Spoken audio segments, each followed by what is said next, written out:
Good morning. Welcome to my channel. My name is Emmie from Emmie Evolving. If this is your first time joining me, thank you for finding me. If this is not your first time, thank you for coming back.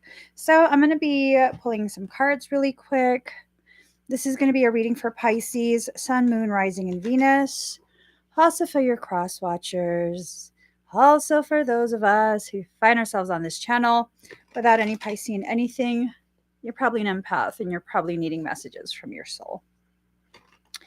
So I asked what this reading was going to be about, and what I was told is trying so hard for what? There's a lot of effort that's being put forth, and what is that effort going towards? You know what I mean? Is it someone else putting effort towards you, or is it you putting effort towards yourself, or is it you or they effort? There's some sort of effort being put forth, and we need to figure out what that effort is being used for. I'm going to pull 3. Oh my gosh, my days have been so busy lately. So busy. Busier than usual. How are you guys doing? All right.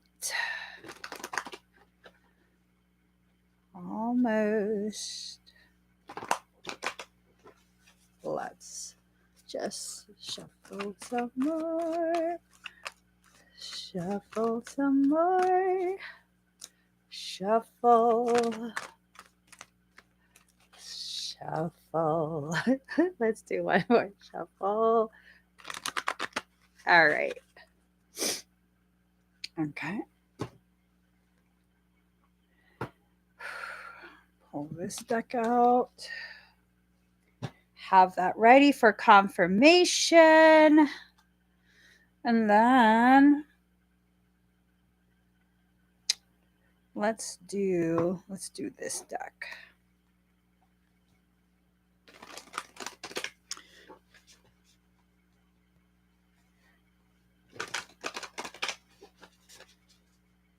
All right, we're just gonna we'll pull this. Okay, we're ready. If you guys are ready. My hair's been crazy at the roots because I'm trying a new shampoo. Okay, here goes. Oh, card number 21. Key to intimacy. Intimate love is a core need to be met in relation to ourselves and those closest to us. The journey to intimacy often includes learning what love is not. So the feel that I get is, for some, not all, but for some, there is this effort being placed in trying so hard to figure out how to establish an intimate connection. For me personally, intimacy is not necessarily some sort of like sexual encounter. That's not necessarily what intimacy is. Sometimes when you want to have physical intimacy, yes, that's exactly what it means. But at the root of intimacy, it's a connection that goes far beneath that surface level connectivity that we can have with just anybody. Okay. Intimacy for me has a lot to do with this connection on a level that is so deep that they actually begin to have an opportunity, both of you begin to have this opportunity to be able to see who the other actually is and how they relate to the truth of who we are, beyond what we would allow other people to see. For empaths and Pisceans, we have a tendency to be intimacy averse. Okay. Y'all know what I'm talking about. We have a tendency to struggle with allowing people to see, to know who we actually are. We have a lot of struggle with letting our guard down, with trusting people enough to actually see the truth, the authenticity of who we are. And a lot of that has to do with like fear of rejection, fear of abandonment, all sorts of different things that many Pisceans and empaths have struggled with for pretty much their entire lives. Okay.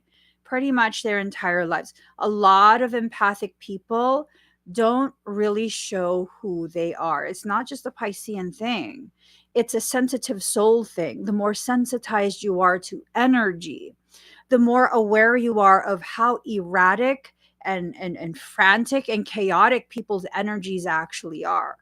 And the more we fear how people will receive us, because on some level, we really actually grasp, understand that humans are just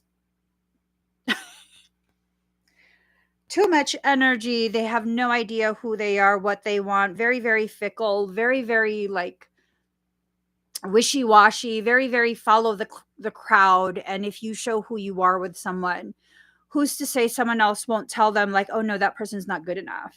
Ooh. How many of you have ever experienced a thing where you have a connection with someone and someone else tells them that you're not good enough, or that you're weird, or that this or that, and that they should stay away from you? And it doesn't have to be a romantic thing either. You know, it's very hard to understand an empath, and especially a Piscean. We have so much depth that most people, they get caught up with the entertainment of the surface levels of us. You know, there, as much as I share on live streams, there's actually so much more depth to me than I'm willing to share publicly. Why? Most people get very, very rattled by that depth. It creates and I'm sure many Pisceans can relate to this. It's almost like this addiction to see how deep you can actually go. But then that addiction to you and your energy gets paired with this fear of drowning and then lashing out at you, and trying to force, trying to coerce. And when they can't, because you're just too freaking deep down in your depths that it doesn't affect you the way they want, then it becomes an issue. Primarily for you, it becomes an issue. And many Pisceans have learned, like, we don't really show you our depths. We show you what we know you want to see, what your behavior and your energy tells us you want to see from us. Because at the end of the day, most Pisceans, unless there's something in your chart that contradicts it, you're a people pleaser. You're a nurturer. You're a giver. Notice how nothing about that is weak. Do you know how strong of a person you have to be able to give to that degree, knowing that there's a very high likelihood this person is going to burn you, turn around and burn you after they're done getting whatever they want from you? And to be able to do that, I mean, and some Pisceans do this with an expectation of, now I own you, now you have to be loyal to me. But for the most part, many of the Pisceans I know, the non-toxic ones, they have no expectation. They kind of just, they see you, they see you're hurting. They're not going to necessarily point out that you're hurting, but they understand that you are. And so they're going to go out of their way to try and support you and love you and encourage you. And that's all they want to do, because they feel you hurting. Don't get me wrong, though. There are quite a bit of toxic Pisceans. These are the ones they write stories about. The toxic Pisceans are...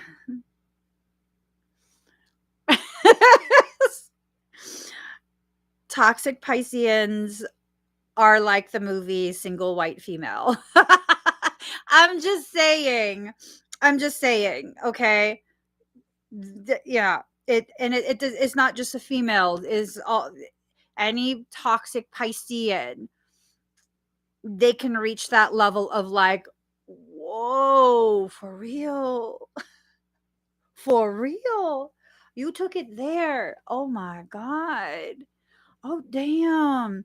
I didn't see that coming.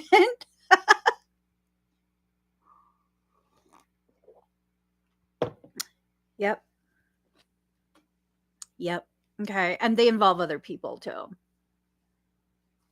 Have you guys heard of Sigmas? Have you guys heard of INFJs? I feel like we should all strive to be a Sigma INFJ. I just feel it so strongly because it's like, if you don't want to be bothered by these behaviors, um, Sigma INFJ, Sigma INFJs have a tendency to just really not be bothered by these types of things. It's just like, oh, okay. Oh, you cray. All right. I'm out.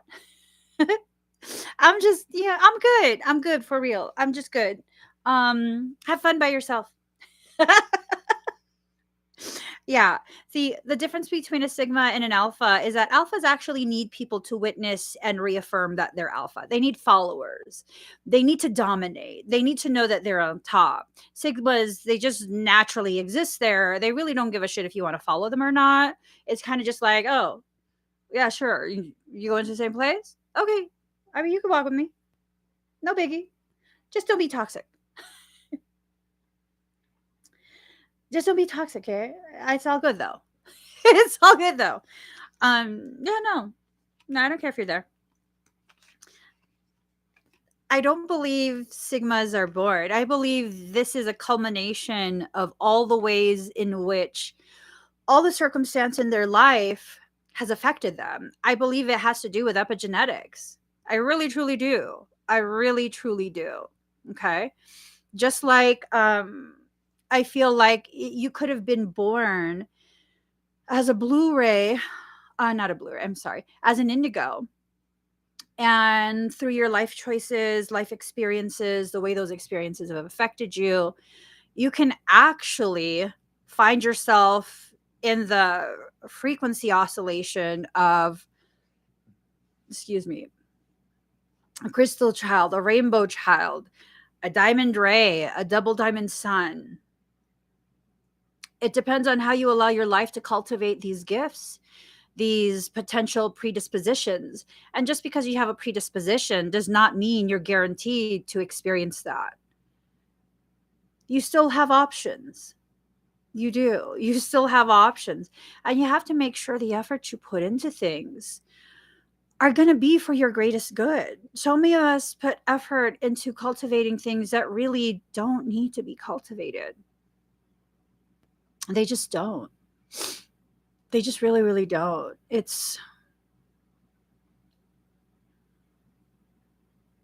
suddenly feel someone's sadness.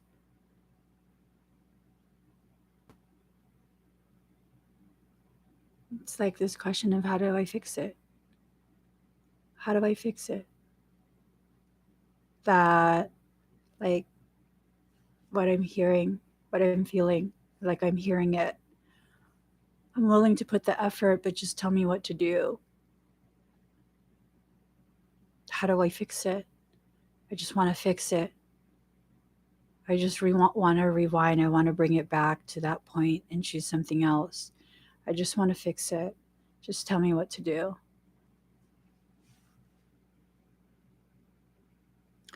Well, if you're asking for my opinion, what exactly are you trying to fix? If you're trying to fix a decision you made that took you away from a person you feel like you shouldn't have been taken away from, no, that person no longer exists. Whether it was last month, last year, several years ago, a lifetime ago, that person no longer exists. The moment you walked away, it changed them forever. So when you're coveting, when you're, craving the reconnection with the person that you walked away from, that person no longer exists. So what you have to put effort into is more about realizing who you are, how far you've come, maybe taking the time to understand why you want to reconnect. Does this person just feel safe to you? Because maybe nothing needs to be fixed. Maybe what needs to happen is you need to move forward from that point of separation and seek out the truth of who you are and what you need, and allow yourself to be open to communicating. Allow yourself to be open to simply relearning who you are, and possibly relearning who they are now. People change. you're never going to get back what was once something you wanted. Even in relationships that are like fully established, right? Say you've been with someone for quite a few years and then you guys decide to split up and life continues, you both move on, and you realize a year later, 2 years later, however long later, like, okay, I've dated a few people and you just have always been on my mind. And I'm realizing now I walked away because I was afraid. I was afraid of what the potentiality of you means to me. I was afraid because my entire life I've been in control in the presence of other people. I'm accustomed to other people wanting me to the degree that I had that type of control. They do whatever to keep me. And then here you are just existing, and I want you in that way. And you are just chilling and you're not tripping. And that's scary because I've never experienced someone who's my equal. I've never experienced someone who's not afraid of falling and not afraid of walking away either. And to protect myself, I walked away from you just because I was afraid of you. But now I realize I should have never walked away. And it's like this thing of whoever that was for you, they kept walking too. They left that behind. So how do you fix it? You accept that whatever that was, that's done. That's done. You're not getting that back. When you get back together, you might still have these memories of the time you spent together, but both of you are different people now. Allow yourself the time and the space to get to know each other again, to see, is this still compatible? Is there a compatibility that transcended the period of separation and change and growth? Or do you just have to live with that decision, never knowing because, that's what you wanted and that's what you walked away from? And if you're going to try and retrieve that back, that's gone. That's literally gone. It doesn't matter how long the two of you were together. It really doesn't matter. It doesn't matter the depth of your connectivity. Human beings will continue to change. They'll continue to grow. And I feel so deeply that if this was someone who really inspired you and really affected you down to your core, because they're not like other people, they're not going to be like another person. They probably have the capacity to pick up and go just as easily as you do. And trying to retrieve that old them, it's like trying to retrieve all the particles of ashes when you toss these ashes into the wind. You're never getting those back. You might be able to get a few pieces, but you're never going to get all of those components back. They've been scattered. They're going to be integrated into a different environment. They're no longer going to have the same function and form they once had. That doesn't mean that it's pointless for you to try. That just means you have to be aware of what exactly you're trying for. What are you trying to accomplish? What is it that you want? And if it's someone who resonated to the degree where it was like, for the first time you came across someone who really felt like it was that like they're a reflection of you. I'm wondering if maybe what you really wanted was an opportunity to love yourself. I'm wondering if what you really wanted, what you really needed, is to be able to see yourself existing outside of yourself, and to be able to experience that and love it, and maybe get to know yourself a little bit better as you witness. I mean, I don't know. I'm not even sure what's being communicated here. Outside of this outside of this sense that you need to get to know yourself better and get a better idea of what it is you're actually working towards. What type of end goal were you hoping for? I don't know. You ask, what should you do? I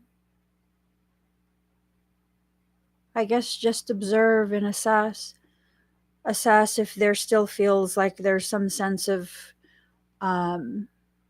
compatibility.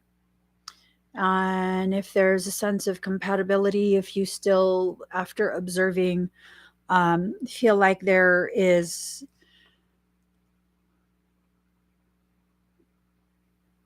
enough in common, then reach out. I don't know. I don't know. I don't know. You need to be aware of what it is your end goal actually is. And to be flexible in that expectation, to be very, very flexible, just like, I would love for X, Y, and Z to occur, but I understand there's other letters in the alphabet. There's also the concept of alphanumerics. Like, there's so many different potentialities and combinations of potentialities. Michael says, why are you afraid to work for it? For what? For the potentiality? He says, why are you afraid to put the effort into the experiencing of what this potentiality actually is? This can apply to jobs, job opportunities, career changes. This can apply to friendships. It could apply to relationships, family relationships, romantic relationships, to all sorts of different things. To all sorts of different things. And it's almost like, but it hurts so much, is what I hear.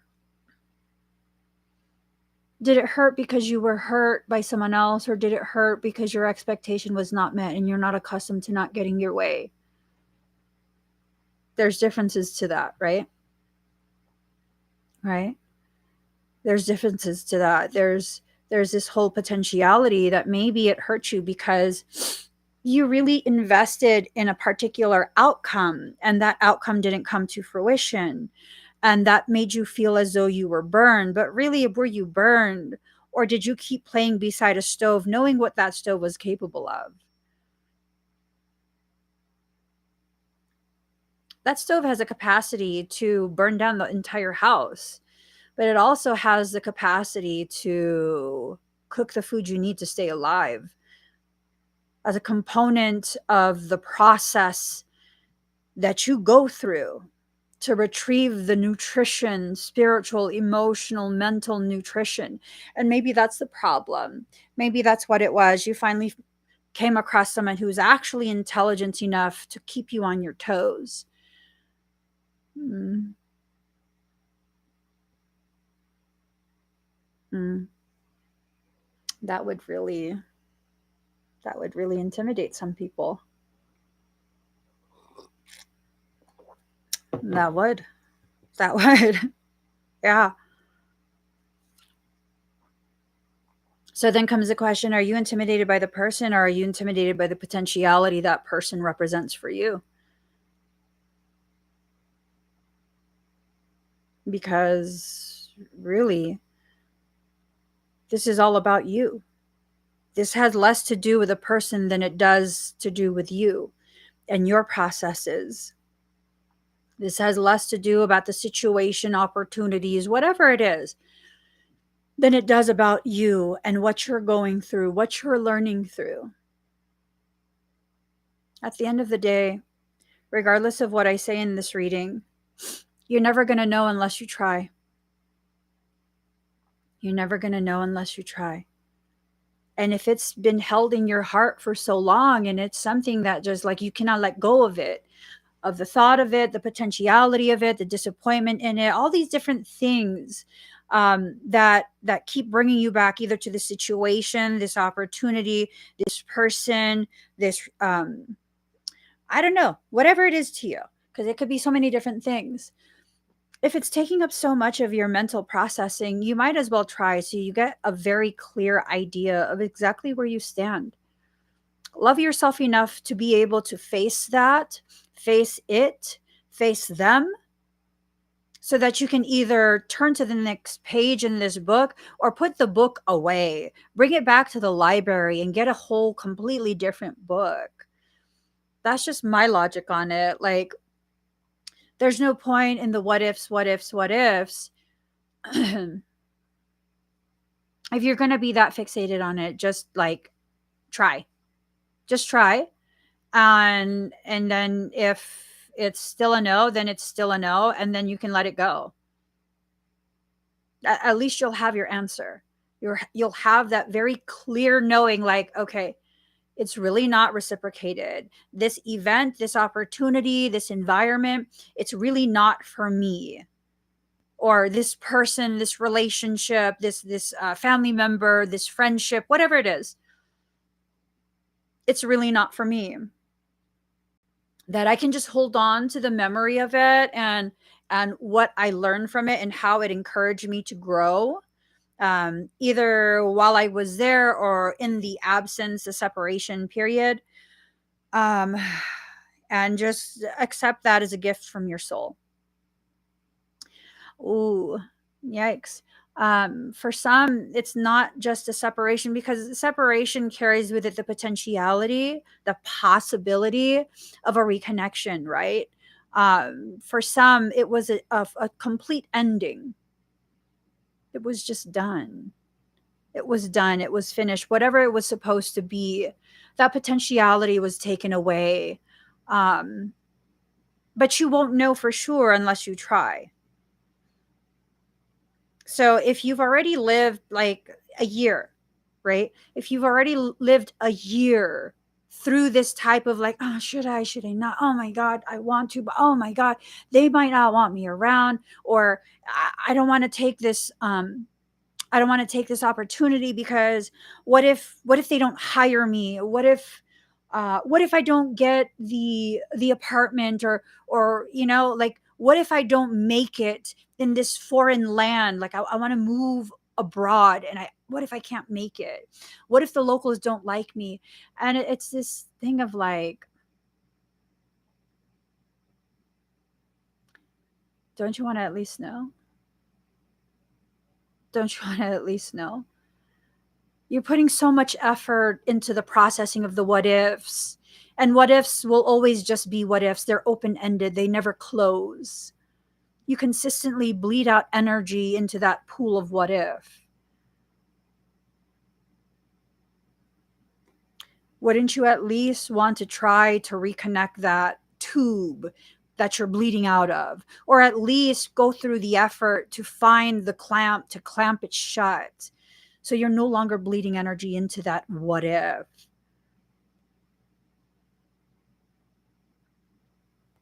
I used to consistently live in a world of what if. I moved out a long time ago. I can't live like that. I only exist when I'm in that place of what if. And it's a consistent state of fear. So I moved out. I packed all my shit and I moved out. Now I live in the land of what's next. What's next? I'm going through a bad situation. I know that the only thing really guaranteed in life is change. So as I struggle through that bad situation, the only thought that's present is what's next? Because this is going to end. This struggle eventually will end. What comes next after this? Make it something good. Make it something good. I'm going to make sure it's something good. I'm going through a good period where everything is flowing easily, readily. What's next? Let's make it something even better. Move out of that shambled house of what ifs. You can pack all your emotional baggage, move to a different mental house, and unpack there. I'm pretty sure you've outgrown that house of what if. You'll get through anything in your life. If you can exist in a place of what if for this long, however long you've been, for some, it's like more than half your lifetime already, more than double digits, more than like 10 years. If you've been able to live in that what if, I'm pretty sure you would love to live in a house of what's next. It's a very, very beautiful experience. Very, very, very beautiful. Card number 22, women supporting women. Together we can transcend our individual limitations. But see, here's the thing. It's in reverse. It's in reverse. So this is an indication that for some of us in our situation, we're still participating in this compete, compare program, that toxic feminine energy. Okay, that's a real thing. That's a very real thing, this toxic feminine energy. I'm not saying all feminine energy is toxic. I'm identifying a specific type of feminine energy. And newsflash, people of the male gender also embody feminine energy. You can be a toxic feminine energy and be a man. I'm just saying. I'm just saying. I'm just saying. Okay. Toxic feminine energy is nasty. It's just as nasty and divisive as that toxic patriarchal energy. Okay. You can't tell me it's only the fathers who are toxic. I know at least one mother personally, not mine, who is toxic AF. Yes, I got a chip on my shoulder about the way you conduct yourself. Toxic ass mother. And this is not about a difference in parenting style. Okay. This is about recognizing when people behave in such a way that spreads toxicity in any environment they enter, because it always has to be about them and how people have done them wrong and like poor them. But they're not the drama. It's everyone else. And if that's how you see everything, just pause. Is it really everyone else? If you're the common denominator, you need to see what you're contributing to that. I'm not saying that's all you deserve. I'm not saying this is what you intentionally, willfully try and create for yourself. I'm saying it's time to begin recognizing your contribution to this shit show, because that's what it is. It's a shit show. And let me say, I had to do this for myself at one point in my life, not so long ago. When I continue to cycle through the same type of situation where I'm very supportive of someone, and then that person just turns around and decides to launch a full-on effing public campaign to tear me down, because what the fuck did I do? I have to pause and be like, really though? What's going on? What's actually going on? How am I contributing to this? Am I encouraging it? Am I initiating it? Like, what the F did I do? And this is not to say it's all my fault. It is to say that I need to identify my part. What did I contribute for this to be able to get this far? It was my insecurity that I wouldn't be enough, either on my own or for other people. So I overgave, and I blurred that boundary line and encouraged the overtaking of my space, my energy, my purpose, my abundance, everything. I made them feel so comfortable in their unrealistic, unfair, unbalanced expectations of me. That's what I did. Because I felt like if I empowered you to that degree, then you would see, okay, I have value, right? I have this value, and now we're equals, and now we can travel together because I'm afraid to walk down this path alone. But really what ended up happening was I was doing this for people who were not capable of understanding the reality of the gift that they are. And so the way it always turns out is, don't take long before the logic becomes parasitic. And in that parasitic logic, it's this concept of, well, if we're doing this well with Emmie and they love us now, if we just get rid of her, then we'll have all of it.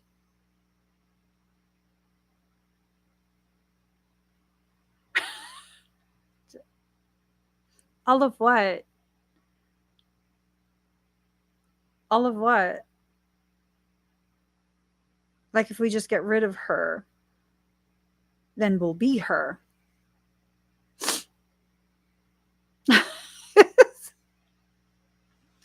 And that was the thing I did wrong. I erroneously put effort into encouraging certain people to believe that we are one and the same, and we are not. Because unfortunately, the amount of parasitic attention I get day in and day out, the amount of attempts to breach my field day in and day out. I mean, you guys have heard only a slight little midgy of some of the shit that I go through day in and day out, from stalkers, obsessed people, just crazy ass shit. The reality is, there are very few people who can withstand the type of parasitic attention that I get on the daily. And I'm not talking about people at this point. There are parasitic people, but I'm talking about principalities. And now I know. When I put effort into making someone, into encouraging someone to think that they are me and I am them, like we are one and the same, when they begin to believe that and they begin to try and have the same type of frequency, same type of energy that I have, it then draws parasitic things. And unless they have the capabilities that I have, which are naturally born, I naturally possess this in my template, my morphogenetic template, they get breached. It's a point of no return then. And that's what happens. Every single time, that's what's happened. So I no longer do that. You notice? I don't bring other people who work energy on the live streams. You notice? If I bring you on, it has nothing to do with energy work that you do.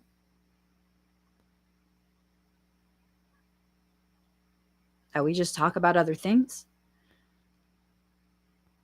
If you guys notice that, how many times have I brought someone onto this channel? How many times have they been people who also do energy work? And no, it has nothing to do with, oh, I'm just trying to keep all the clients. It has everything to do with me being responsible in my decision making. If every single time, literally every single time, I have chosen that, it ends the same way, then I have to be realistic. I have to be honest with myself that this is not something I should do anymore. It's just not.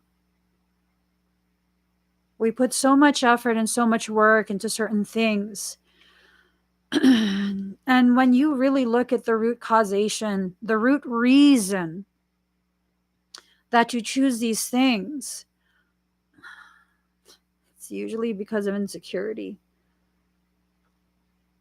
I put so much effort. I mean, and at the end of the day, if I really want to be extra raw and extra real in my honesty with myself, I was basically grooming them to be me.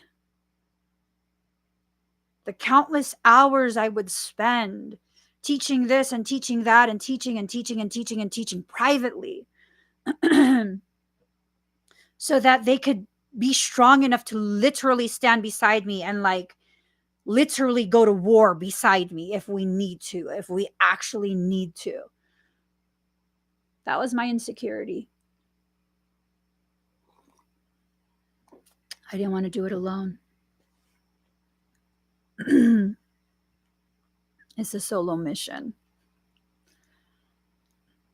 I'm not alone. My husband's with me. And really, you know, more and more I come to the realization and the acceptance that really there's only one other person that has the capability of being able to literally stand beside me on the aether and be able to fuck shit up at the degree that I do. Where I don't have to worry about like, oh my God, am I exposing you to shit? Am I this? Am I that? It's just this thing of like, nah, you good. Fuck shit up, baby boo. Yeah, you know? And so it's this thing of just like being realistic with myself. And instead of putting effort into that, creating something that's so unnatural and unnecessary, instead using that energy in a different way. Instead of doing that, what I've chosen to do is now cultivate me, work on the parts of me that were so afraid to be publicly visible alone, that I felt like I had to bring people on board and like, we're going to form a whole crew. We're going to be a clique. We're going to fuck shit up. No, no, no, no. I can fuck shit up on my own. It's okay. It's okay. You know, like, my husband's there to help regulate me when I get too riled up. And that's it. That's all I needed. And it's not this codependency I'm building with him. It's this thing of I understand he can be as truthful as I need to the degree that I need it. He's not going to mince words with me. So because he's able to do this, and I have my girlfriends, and that's it. That's it. Life is complete. I don't need more. I don't need less. I don't need more. Using that effort that would have gone into something outside of me to instead strengthen the parts of me that were afraid. It was nothing but a fear-based response. That's it. I was just scared. And now as I'm stepping further into the truth of who I am, which is a very dynamic person, I fluctuate in my emotions. I fluctuate in the manners with which I communicate. The things that I'm interested in, the things I excel in, the things that I struggle with, I fluctuate. I'm in a constant state of flux. That's my natural, normal state because I'm dynamic. So are you. You're also a dynamic force. You're also someone who's not to remain stagnant in a mindset, in an energy, in an emotion. You can fluctuate.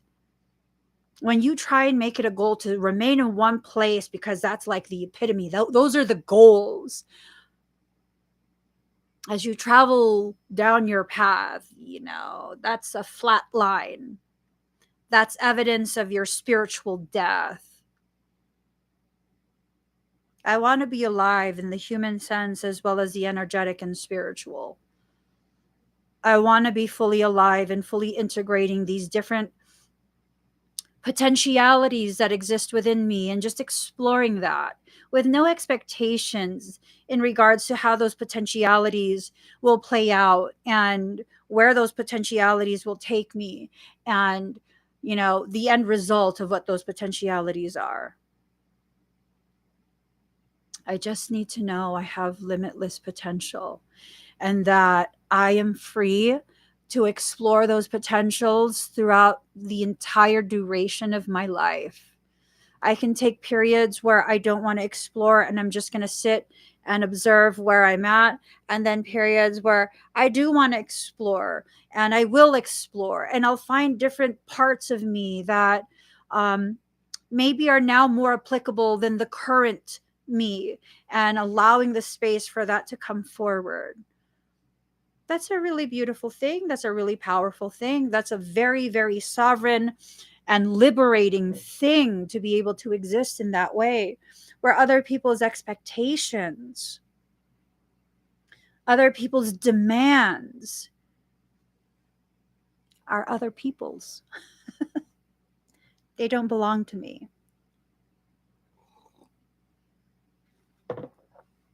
They don't belong to me. They belong to other people. When was the last time you tried to take inventory of what parts of you, your thoughts, and your expectations of yourself actually belong to you and what parts belong to other people? When was the last time?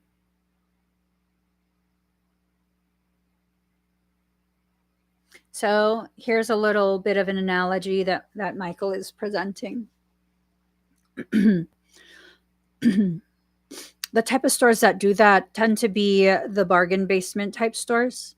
Okay.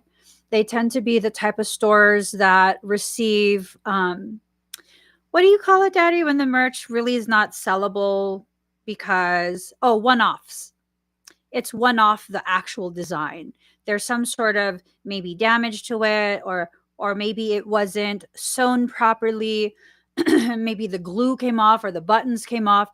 And so these manufacturers, they sell these less desirable items they couldn't sell, so there was no value left in it for them. They sell it to places like TJ Maxx, Marshalls, Ross, and don't get me wrong, there's nothing wrong shopping there. But are you okay with being, a toss away? A last ditch effort to profit off of you? I'm not okay with that. I'm not okay with that. I'm just not. I would rather be the art piece that sits in the window for many, many years at the proper value, waiting, existing, being admired by some and disregarded by others, as I wait for the proper person to bring me home, the one who will cherish me, the one who will really just like, you guys, come over. I want to show you my new art piece. It's my most favorite piece. Like, it brings all my other art pieces to shame. Like this, I can't believe no one has bought it yet. Like, I would rather be that. Oh, yes, Billy. Something you taught me years ago has been so empowering to hear myself, to record and listen to myself so I can hear me and my soul. And then it comes full circle.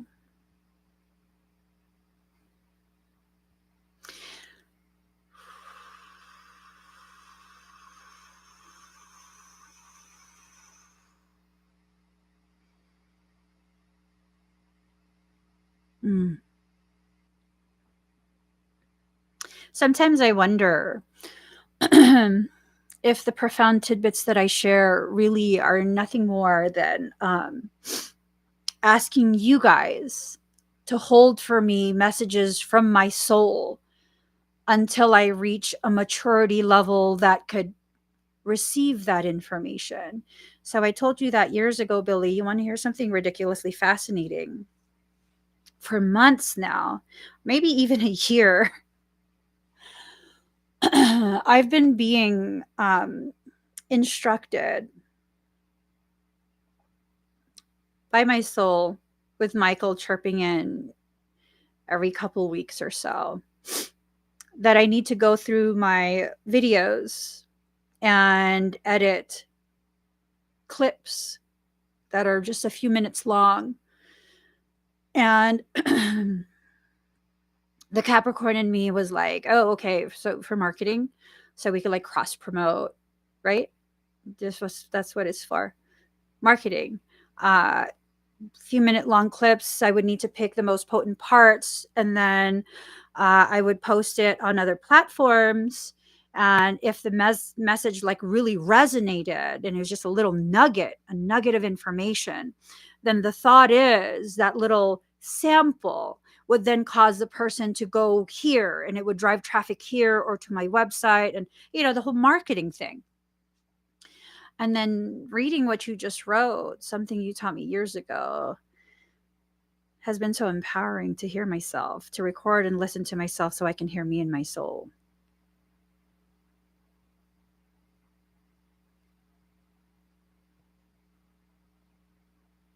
It wasn't for marketing. I don't watch my live streams. I don't watch a replay of it. Whatever I say in the live stream is what I say. And if at the end of that live stream, I'm uncomfortable with what I said and what I shared, I take the live stream down, and that's just that. I don't go over it again and make sure, like, no, let's see it again to see if maybe it's really not that triggering, and maybe I should. No, it's just this. It either stays up or it stays down. I'm not rewatching it.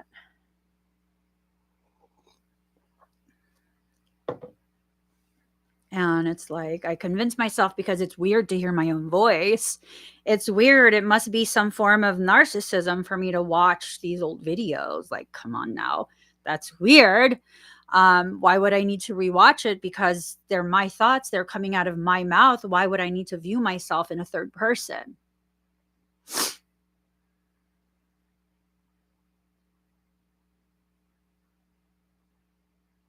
Because these messages were always for me. And that's why I only do Piscean readings. The messages were always mine. And I went through this whole entire elaborate, very complex, highly intellectualized excuse. I just don't want to hear it.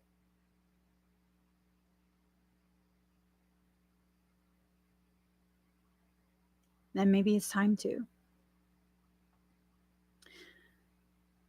Maybe that's why, as much as I try, I really can't get other people to be the one to create the clips for me. Because really, no matter who creates the clips, because I've had several people do it,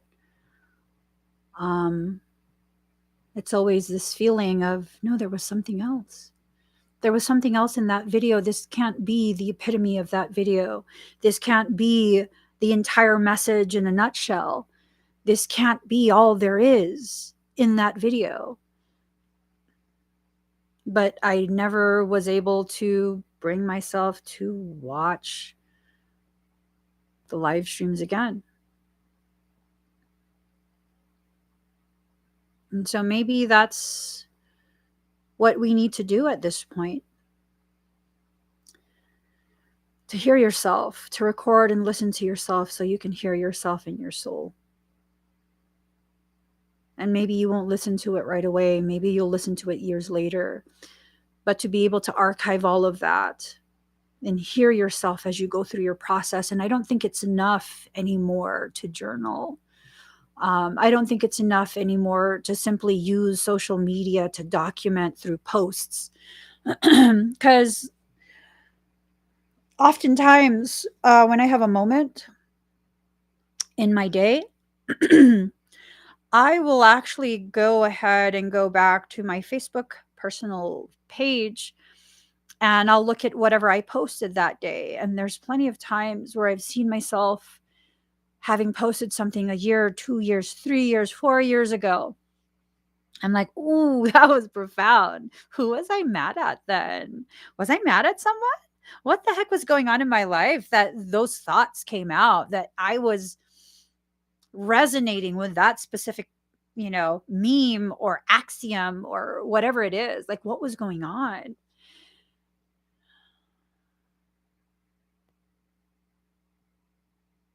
And I never really know. I never really know what was going on during that period. So, how can I grow from that? How can I allow myself to really reap the full benefits of the learning that occurred during that period if I don't even know what I was learning?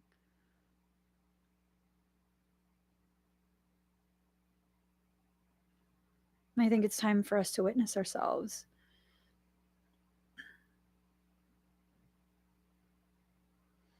I think it's time. I think we are developing the courage and the capacity to truly hear where we've traveled into within our lives, within our emotions, within our processes.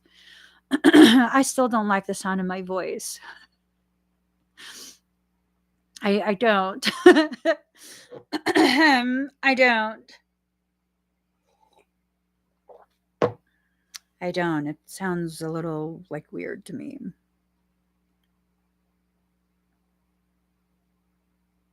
And then comes this thing of like the rare instances where someone comments something and they leave a time in the video that they're responding to. And I appreciate that, you guys. If you're like responding to something in the video when the video is done and you're like commenting, when you put the time and you tag the time in the video that you're like responding to. And so I go back and I watch it like, what was I saying?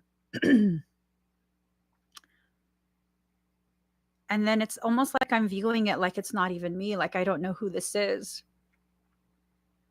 I remember the first time I had enough courage to ask someone to make clips of my videos, and they made clips and I watched it and I was like, oh, who is this girl? Oh my God. I felt it right here. That was profound. Like, is this what y'all experience? I literally was like, is that what it's like when you like hear the crazy shit that comes out of my mouth? Because literally things just come out of my mouth and it's not much thought that goes into it. It's just this like runaway train with all these words and they just come out. They just come out. And then it's this thing of like, do we want to do some forensics here and figure out how that runaway train occurred? What happened during that before it crashed and burned? No, not really. No, we just leave it alone. We're going to leave it alone. How many times have you needed to do some energetic, emotional, mental forensics? How many times did you need to dissect the events of your life to actually better understand it? Let's see what it says. You've got good taste. I do. Mm-hmm. Mm-hmm. Your name could bump up your peace. Offer peace of mind for a rainy day. Mm-hmm. I'm just saying, I think all of these readings, it's basically a living journal.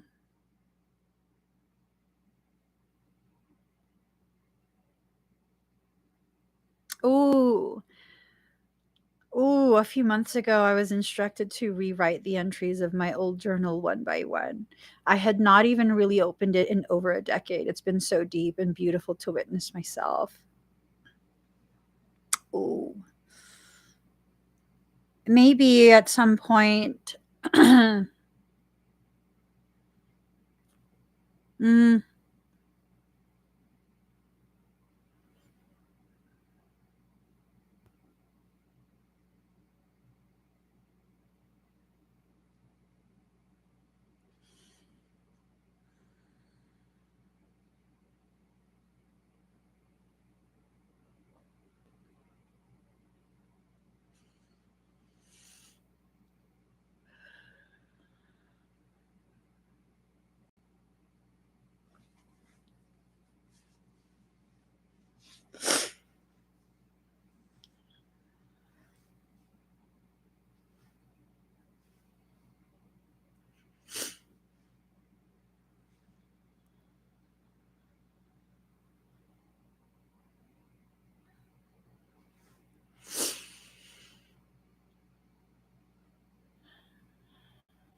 I'm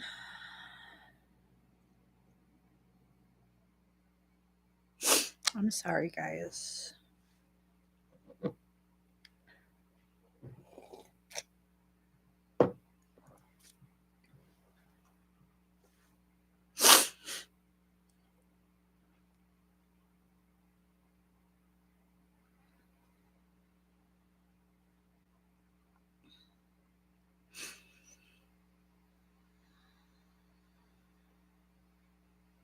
I'm having a full-on conversation with Michael in my head. I was about to say, maybe someday I'll go back and rewatch everything.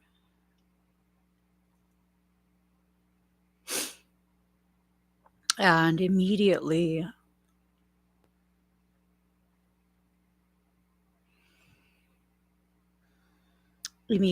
that quiet thought was like, but I don't want to see it. I don't want to remember all the things that people have done to me to hurt me with zero provocation.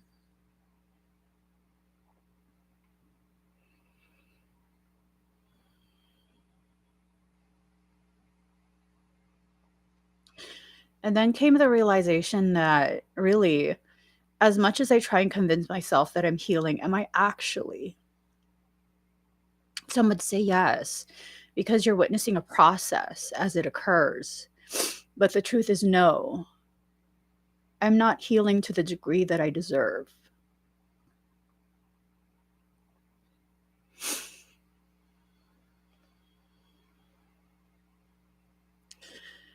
And then so I started crying.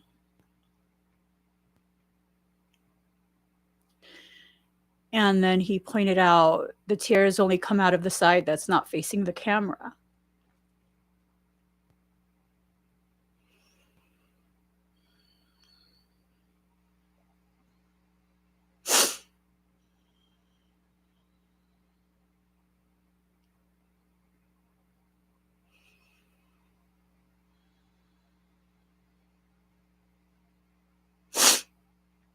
And that this is indicative of the part of me that still exists.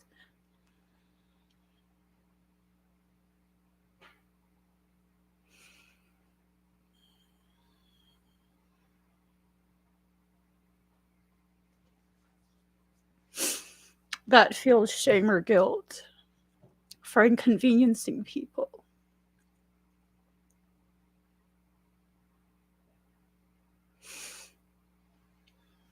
Inconveniencing people with the witnessing of me processing my life.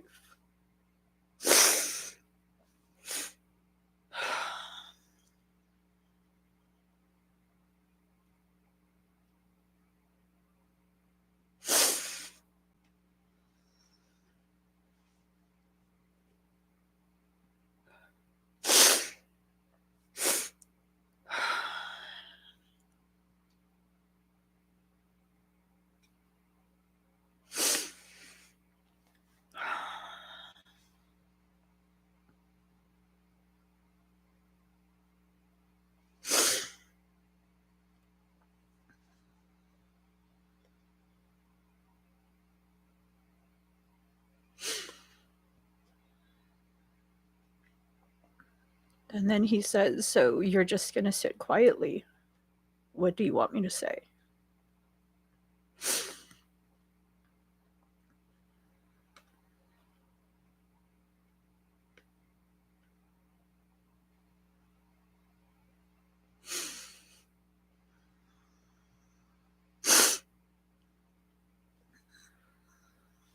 What's the next message? What do you want me to say?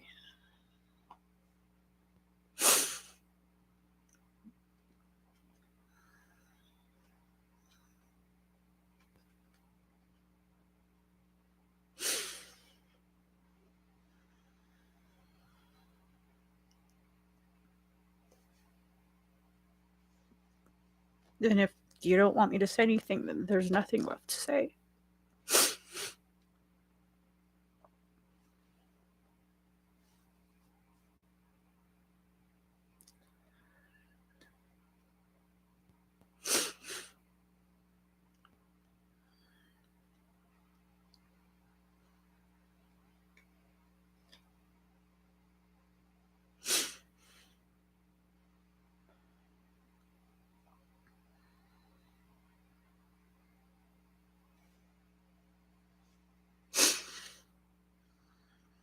He says if there's nothing left to say, then I have to face the camera and tell you guys that I have all these cards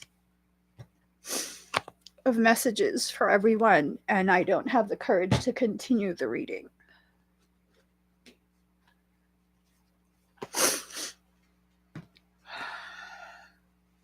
Because I don't want people to witness me in my process.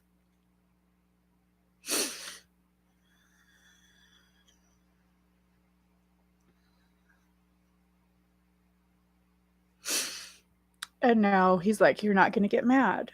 You're not mad. You're not going to get mad. Mad about what? It's all true. I can't be mad at the truth.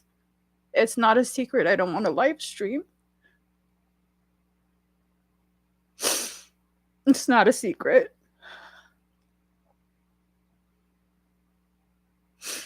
It's not a secret that I don't want people to know what I actually do. That I didn't want to share that I do energy work. That's not a secret.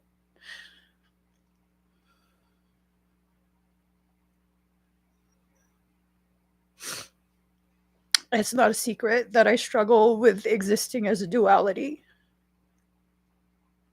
in the process of becoming a totality. That's not a secret.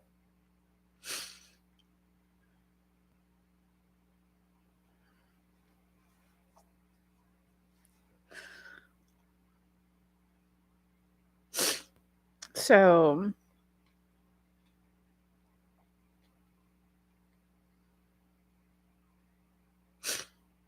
and he wants me to get mad. About what? I have no fight left.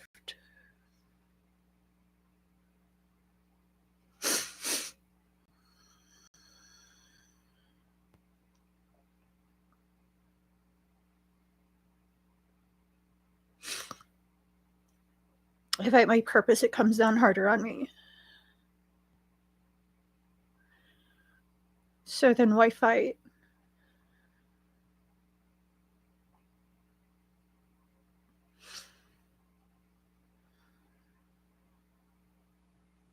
No, he's like, you're not mad? No, I'm not.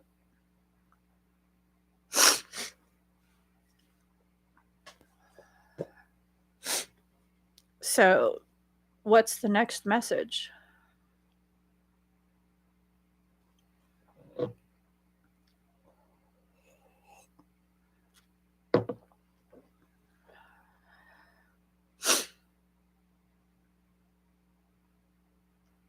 I'm done saying fuck him.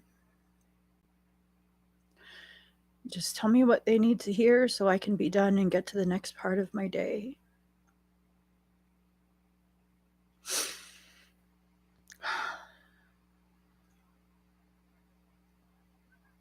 I'm just done resisting.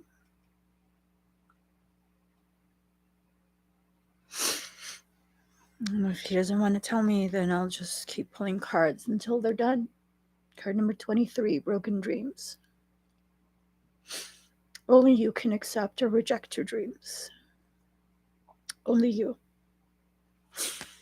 Only you can accept or reject the process of learning, the process of submission, the process of whatever process you're in. Card number 30, Voice. You're here to be known, so speak and be seen.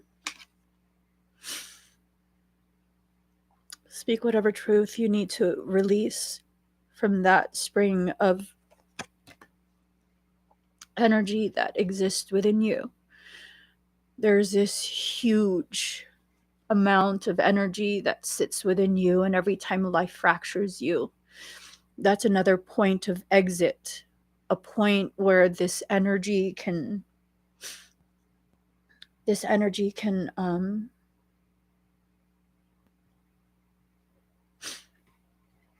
escape that containment and allow for more of your truth and authenticity to leak out. Card number 19, Accountability. Responsibility is a gift of love to yourself and others.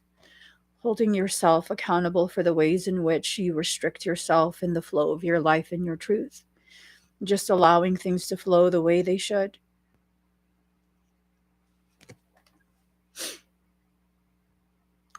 I owe myself to be present.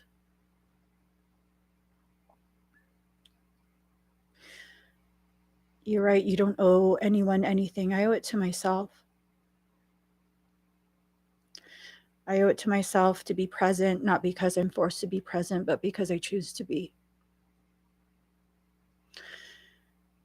If I'm really going to step into a proper place that's proper for me, then I need to. And it has to be a choice. It can't be out of forcing. It can't be out of fear. It can't be out of this thing of, I know my soul is going to drag me, so now I have to comply. It has to be what I want. And it has to be done in the way I want.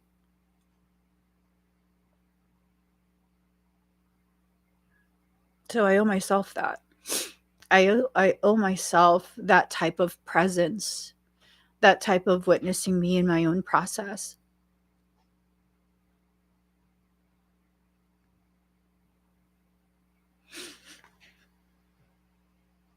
Spirit self, be who you are as you are. Just being who you are as you are.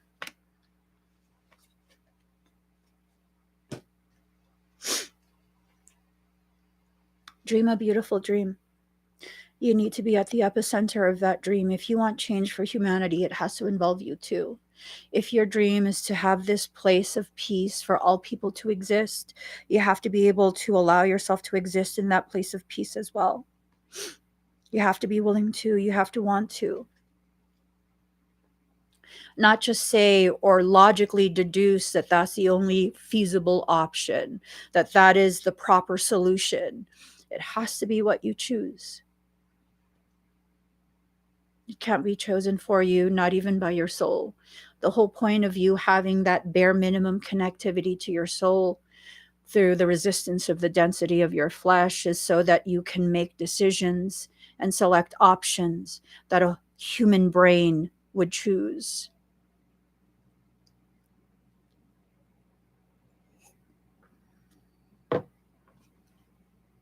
My struggle is not a lack of knowing. My struggle is rooted in knowing too much.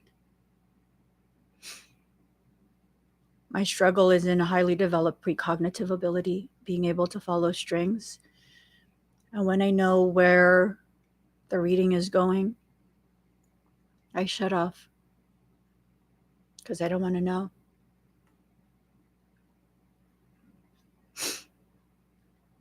I don't want to know.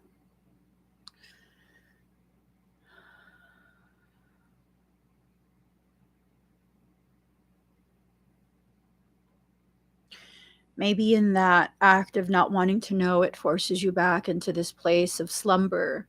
And in that place of slumber, that's how you actually begin to give yourself the opportunity to dream a beautiful dream.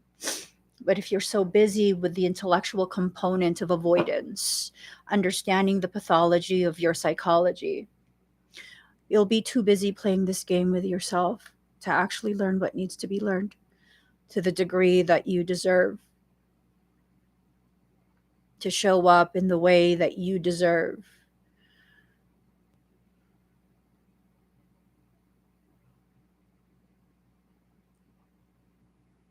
I'm not forcing myself to stay live right now. I'm actually choosing to. There's no recourse if I end the live.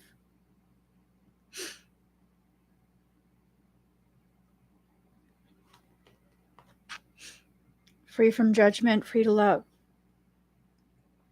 Freeing yourself to be in your process organically.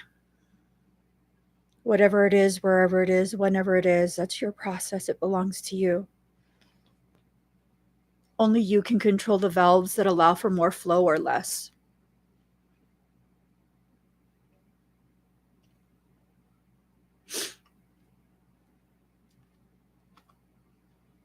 Card number 25, release a dark wound, let love live.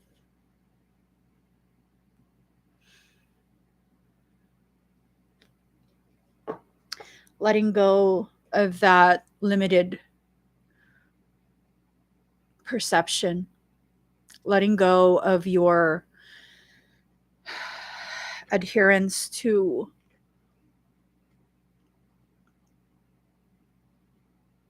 See, the thing when you're really smart, when you understand a lot, when you've been exposed to so many different schools of thought, when you've been exposed to all sorts of esoteric texts through all of human history, from modern to ancient, from galactic to terrestrial, when you've taken the time to listen to all the gurus,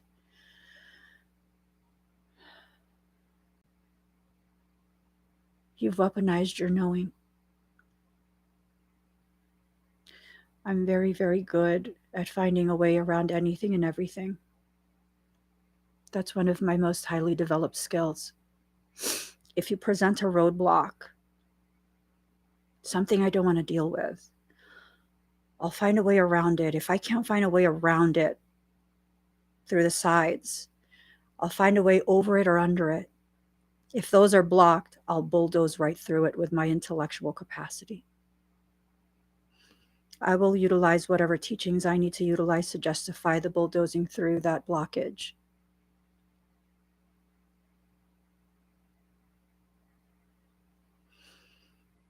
That makes it worse. That makes it so much worse. Because then the learning you were supposed to experience becomes very convoluted. You become your own enemy. And that's what I've done. When you fight yourself, you always lose. Emmie on the left versus Emmie on the right. No matter which one wins, Emmie always loses. Whenever you lose more of your sense of self. Because when you attack yourself, say Emmie on the left won, Emmie on the right lost. Now Emmie on the right no longer trusts Emmie on the left. Because you hurt me, you harmed me. I couldn't defend myself against you. All it does is create a deeper sense of lack of trust of self.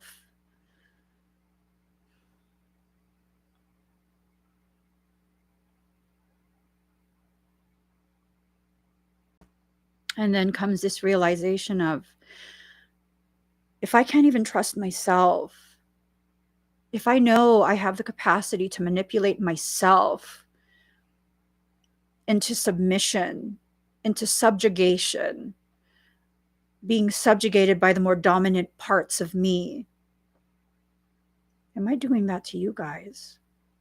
Am I manipulating you?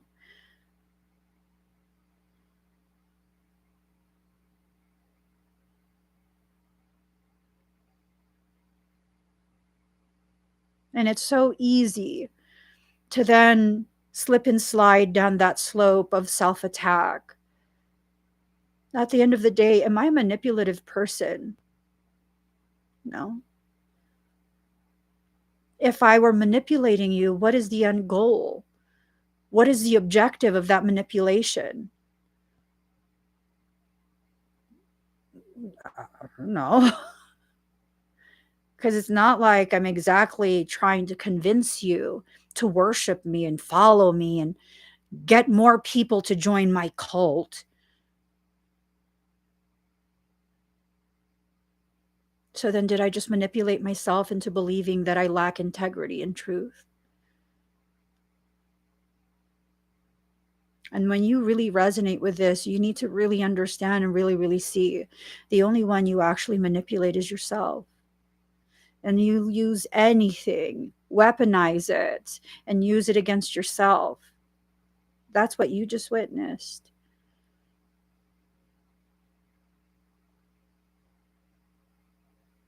Using this contrived notion that I'm manipulating you in order to manipulate myself into more shame and more guilt and further shrink myself, further atrophy the parts of me that were already beginning to blossom, crimping that stem that provides the blossom with that liquid light. We're all just in a process.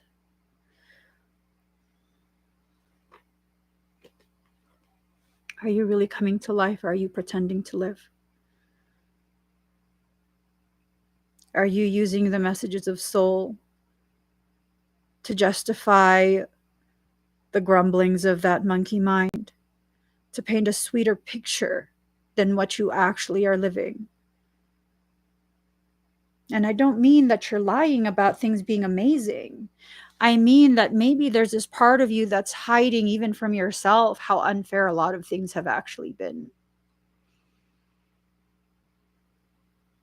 Just this lack of fairness.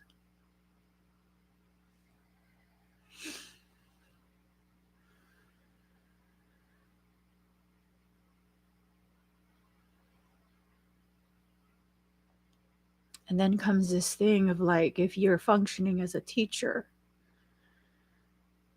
is it really unfair that the students are being taught the things that are easy to you already? Is it not your job to know more and experience more?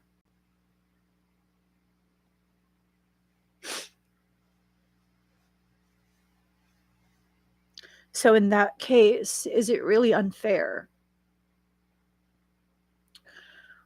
Or do you just have a longing to be something you're not? If you've already learned that content and you're in a position of teacher or tutor,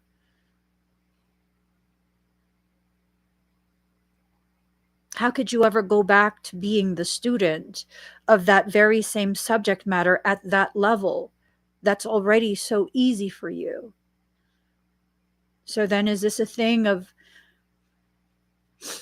fighting your own process of learning and growing, expansion of awareness so you can reach higher levels of dimensional consciousness?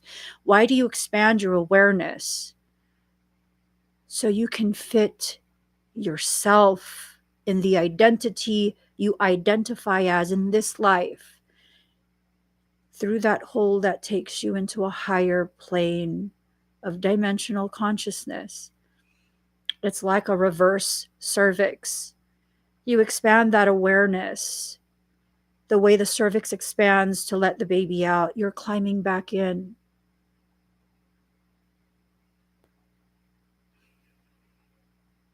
You're experiencing the birth as well as the return simultaneously.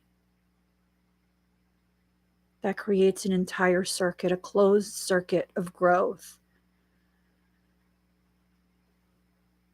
So then what do we need? To just be in the space that you're in. Does a baby fight the birth? Not really.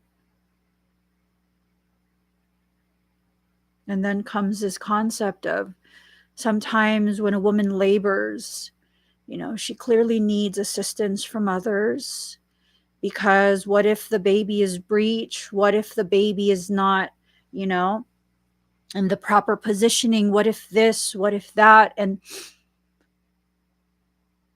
the people and the events that you live through are basically like your spiritual doulas. Your doula. Where the events can be the very thing that cause you to shift and sway so that you as the infant, you as that neonate in the process of being born into this life, you're going to be able to turn and shift so that you better fit into that birth canal. Birth is painful for both the mother and the child. I don't know if you know that. For children who remember being born, it was painful. They remember how painful it was, how much they were squished before they came out.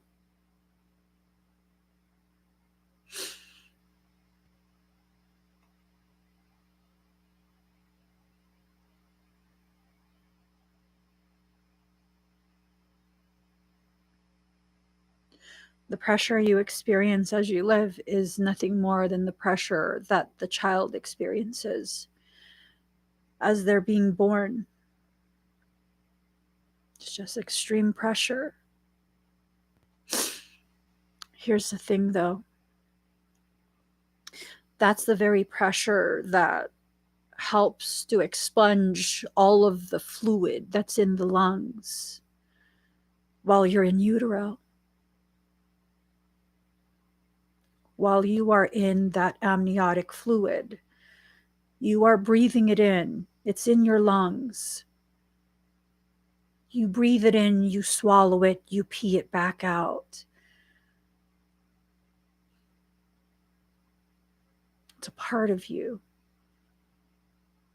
And when you make that transition from being aquatic to then becoming terrestrial, you have to get all of that out.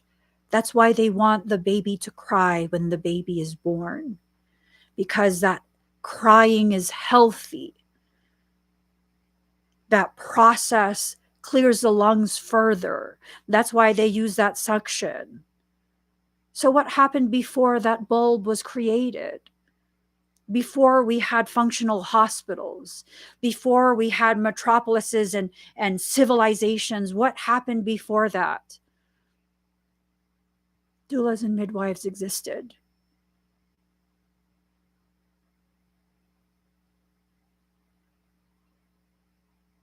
And they didn't interfere unless they needed to. And they allowed the natural processes to occur. When that baby gets squished, the lungs get compressed. It helps to clear it out. Did you know that for about 5 to 15 minutes after the baby is born, the placenta continues to pulsate? It's still attached to the mother and it's pumping stem cells into that newborn. Any injuries that occurred during that birthing process, they are receiving the stem cells. What has modern science done? They clamp that cord as soon as the baby's out. What is rightfully for that child is then harvested. It's harvested. It's blocked from going to the child. Do you know why animals eat the placenta? It's filled with all the hormones that the mother needs to rebalance. Do you know why human mothers have a tendency to go through postpartum depression?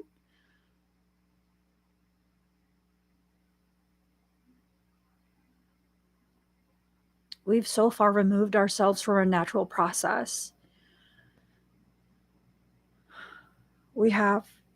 We've removed ourselves from the natural order of things, so far removed. We have no idea who we are, what our natural process is. And the moment you begin to travel down the path that returns you back to the home that is yourself, cognitive dissonance kicks in and you fight your own process. You're filled with fear. You're filled with resistance, and I'm just too tired to fight at this point. I'm exhausted.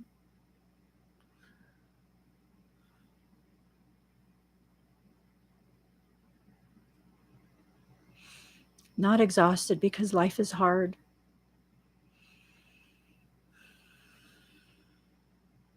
I'm exhausted from feeling people suffering.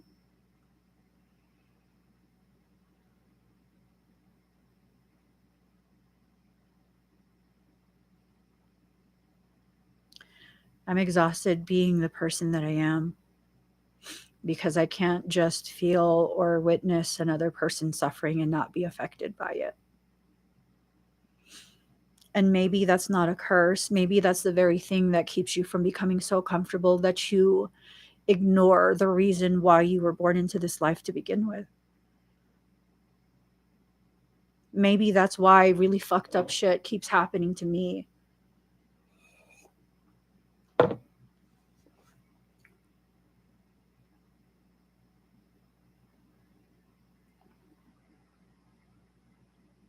Maybe that's why. To keep me from getting too comfortable in this very comfortable space you guys hold for me.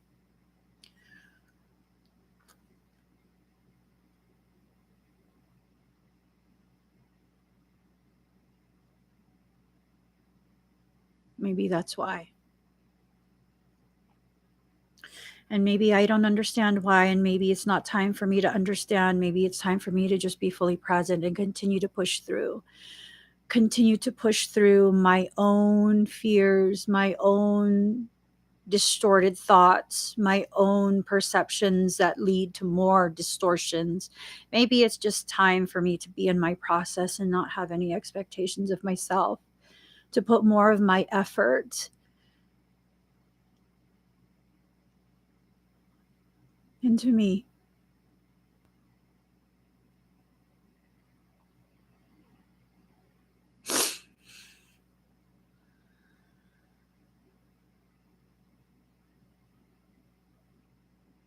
And then comes this thought of, if I'm going to be more of myself, more of who I actually am, more of who I need to be, which is who I actually am, then the current version of me has to be laid to rest. And maybe that's why there's not enough fight in that version of me left. Because when you come to the end of that specific lifetime, your energy becomes more conserved for the more basics of survival. You don't have the energy to be as combative as you can be. Or now you're kind of just, I need to flow. I don't have the energy for that. I just don't.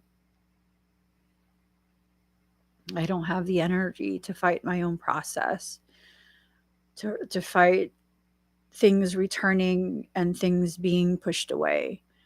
I kind of just need to be in center and know whatever's left at the end of this is what is supposed to be. Whether it's something that comes back around or something that's allowed to drift off, I'm not going to control that, because first off, I can't. And that illusion of that thought that I can control my life to that degree, you can't. You just can't. Why do you need to? Just why do you need to? Card number 13, Power of Attraction. Allowing yourself to bring to you the very things that you need. There are certain things that you need. For some of you, this will be people. For others of you, this will be events. For yet others of you, these will be opportunities that have been waiting for you to grasp it. It's already been placed in your hand, but you haven't wrapped your fingers around it. Why? Your fingers are the very things that make things yours.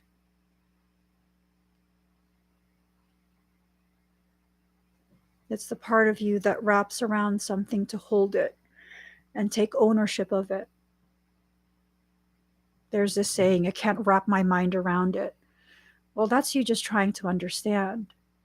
You trying to take ownership requires your fingers to hold what's rightfully yours. Whether they're decisions, circumstance, results of circumstance and decisions, whether it's connectivity to others, to regions, to whatever it is.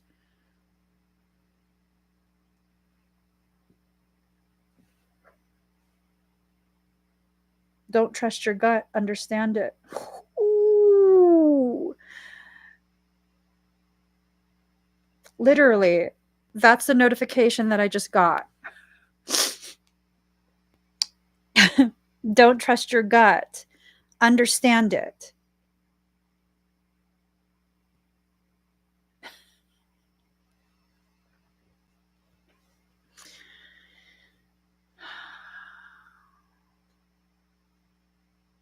For many of us, we trust our gut, and it's like your gut is so unhealthy and unbalanced.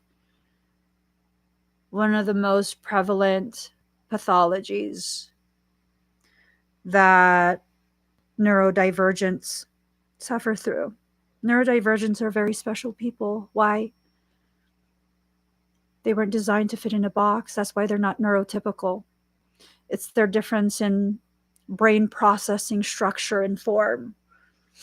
that allows them potentialities the neurotypical do not have. Neurodivergents tend to suffer from hyperpermeable bowel. That's leaky gut. A lot of what's happening right now, especially within the American culture, ties into the development and exacerbation of this hyperpermeable bowel condition. That's your second brain, that's your immunity.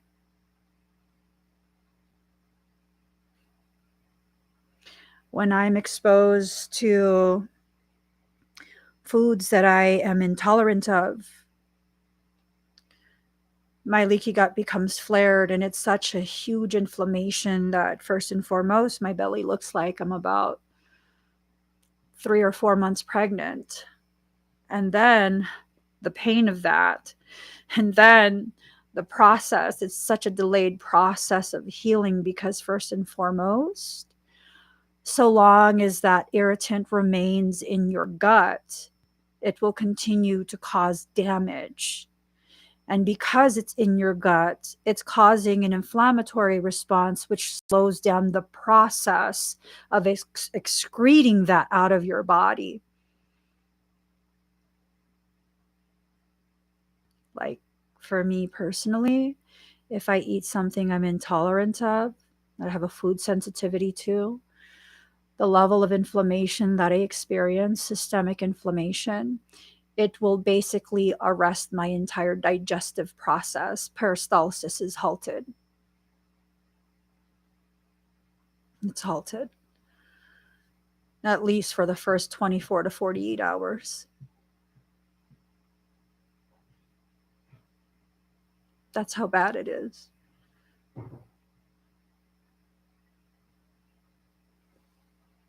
When you are someone who understands it takes you a while to process trauma, because that's really just a physiological symptomatic presentation of my mental processes. When I experience trauma, it takes me a very long time to process, to digest, and then to release.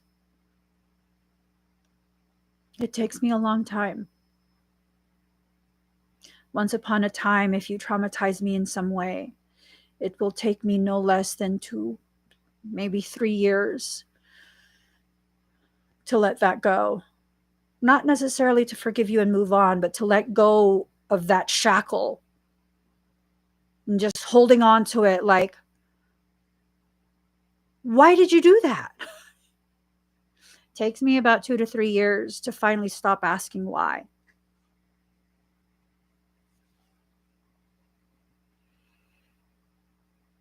Now it takes me much less time because I realize I don't need to know why. I just need to accept you were brought to me in my front door for a reason. I'll understand that reason after I go through the process of digestion and excretion. It's going to be okay. I'm going to be okay. I just need to get you out of my life, out of my circle. And then I'll go through my process. However long that process takes is however long I need it. Say that to yourself a couple times a day. However long this process takes is however long I need. Really give yourself permission to go through your life in the time frame you're designed to.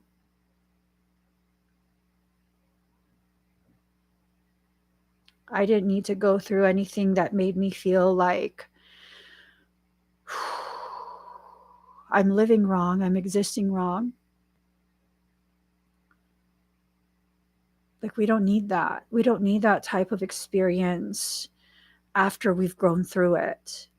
But as long as you're still feeling like you need to shame yourself, you need to guilt yourself, you need to restrict and constrict, attack yourself, you'll go through that. You need to go through that so that you can exit out of that. I only needed to be laid out a couple times off gluten before I was like, fuck gluten. Fuck that shit. I'm not eating none of that. Now there's other foods where I have a higher threshold. before my body attacks itself. Fuck that too, because really, I need to love myself to the degree that I don't attack myself at all. Not calculate the threshold I can reach before there's a response. Like, I deserve so much more than that from myself. I deserve so much more than that from myself. Your eating habits is indicative of the way you see yourself. I don't know if you know that. For like a year or two, 2 years about, I was eating corn on the daily, knowing it's a neurotoxin for me.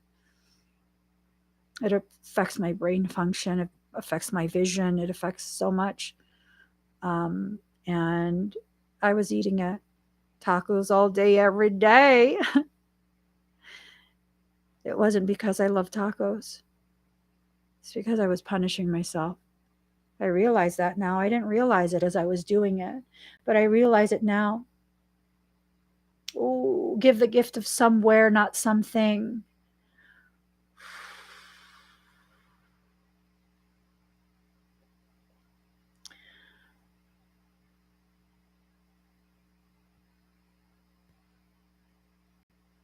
Give the gift of somewhere, not something.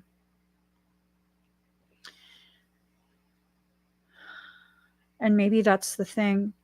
We're not giving ourselves the gift of a higher dimensional level of consciousness, that somewhere within ourselves. Instead, we keep trying to gift ourselves with something, a connection with someone, a tangible good, material thing, something the human brain can quantify, when in reality what you needed was somewhere, something that can't be touched, something that can't be readily understood, because you're ready for such a profound existence that in order to understand it, you have to already live it.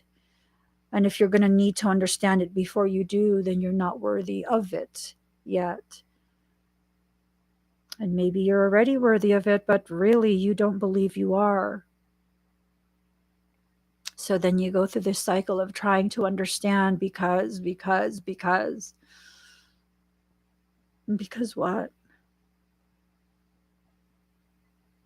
Because what? When you allow toxicity into your life, whether that be people, places, things, foods, toiletries,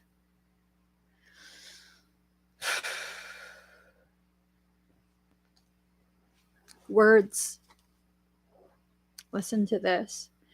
Why the INFJ rehearses what they're going to say before they say it. Because you're telling yourself a story. Because the truth, the reality of what's really going on and what needs to be communicated is something that's so far removed from your perception of the type of truth and depth of truth that you think you deserve, that it becomes this thing that it's like, it can't possibly be true. I'm going to sound stupid, so let me go ahead and create this storyline. People think I use cards because I'm psychic and I'm new age. No. I use the cards because unless I have something directing the flow of thoughts from within me, not from a guide, not from a galactic, not from an ascended master, but from me, because I'm all of those things for myself. Unless I have cards that I can use as a scapegoat for the flow of information from my brain, a brain so fucking profound humans can't understand how it flows, then I can't give myself permission, and I can't be fake and rehearse what I'm going to say, because too much of my ego comes into play, and I question and I doubt and I disregard and disrespect the validity of the divine shit that comes out my fucking mouth for no reason, with zero provocation. And so I use cards to provoke me, to provoke the thoughts that I'm too afraid to say just on my own, because again, I want to be just like everyone else, lost and fucking clueless in my life, because if I'm not, then I stick out that much further.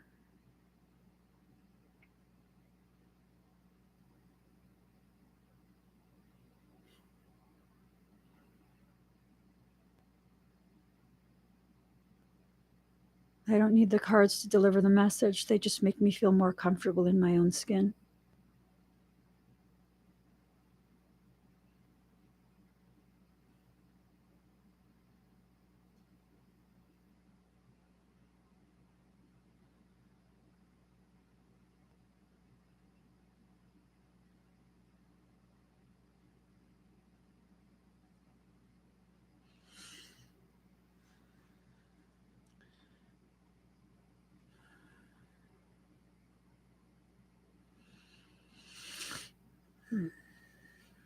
simply because I need to hear it.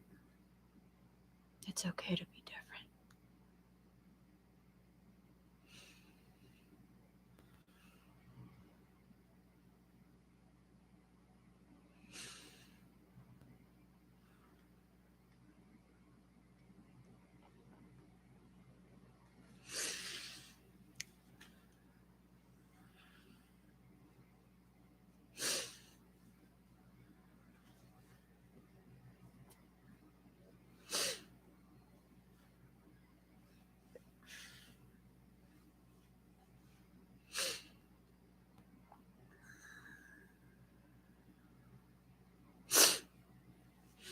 And maybe that's why you want to be like everyone else, because then you won't stand out so much.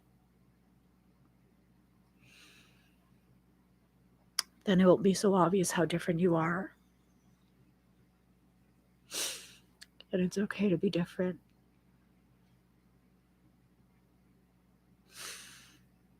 It's okay to be so different that not many people understand. One day they will.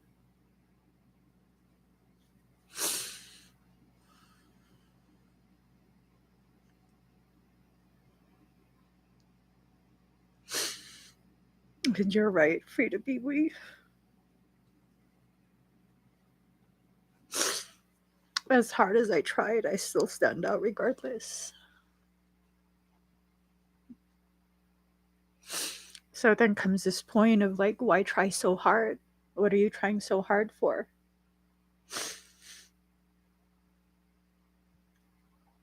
Why are you trying so hard?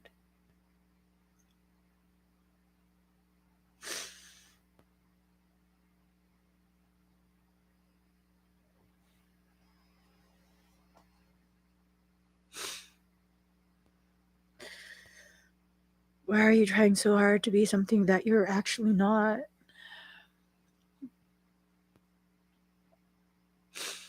Because if this world is so painful to exist within, and everyone thinks the same, and that's why the world hurts the way it does, then what's so wrong with thinking so different? Because definition of insanity is to think and do the same thing and expect a different result.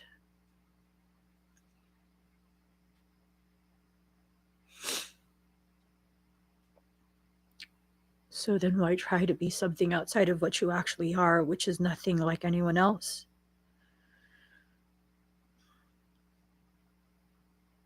And if you're nothing like anyone else, is that really such a bad thing? Is it really such a bad thing? My husband and I have been laughing about this for days, maybe even weeks. They keep trying to see the sky where I'm at. They keep trying so hard. And I don't want to be bathed in toxins. So I created a dome.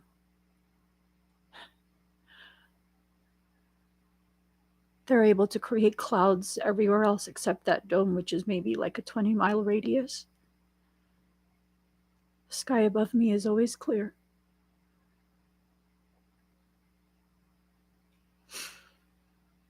And maybe that's an analogy for the way we live. The other day, I was jokingly telling my husband, because he's like, they're trying to make it rain. And I'm like, fuck that. I don't like rain. They can make it rain everywhere else. And I was thinking maybe I should teach you guys how to weather bend. And if enough of us weather bend, it only takes one or two people in a region. They can't create unnatural weather patterns. They're using electromagnetics to hyperstimulate the upper stratosphere. We're capable of that as well.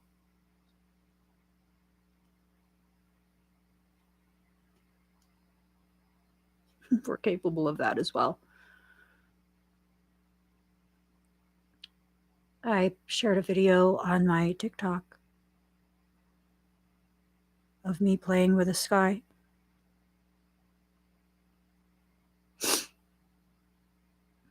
And quite a few people asked me, how did I do that?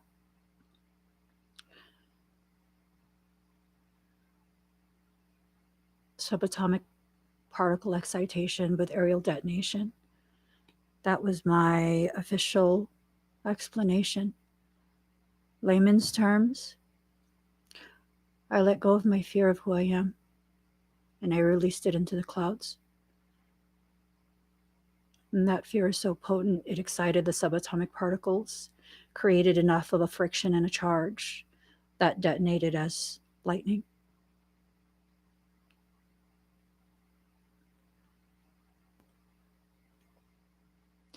Fear can be something so powerful if we allow it to be. If it's powerful enough to cripple you, it's powerful enough to raise you as well.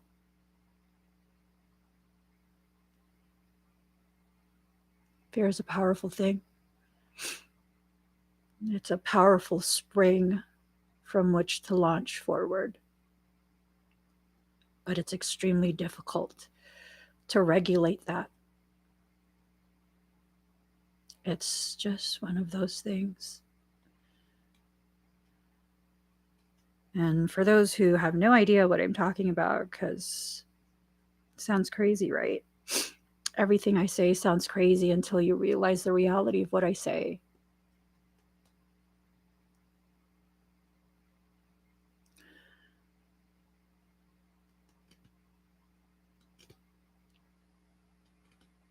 I don't want to show the video. They can go to TikTok and find it themselves. It's just the video. It's nothing profound. It's just releasing.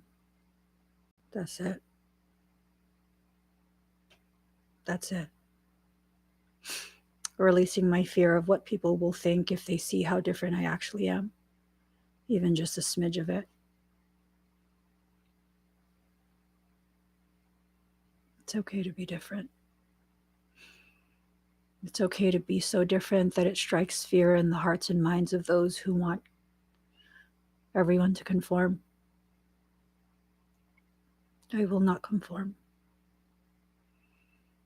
I won't even conform with my desire to be like other people anymore. I realize I still do to a certain degree. To a certain degree, I still want to just be like everyone else. And if I can't fit in trying to be like you guys, then I'm going to make you like me so I can better fit in if you're like me.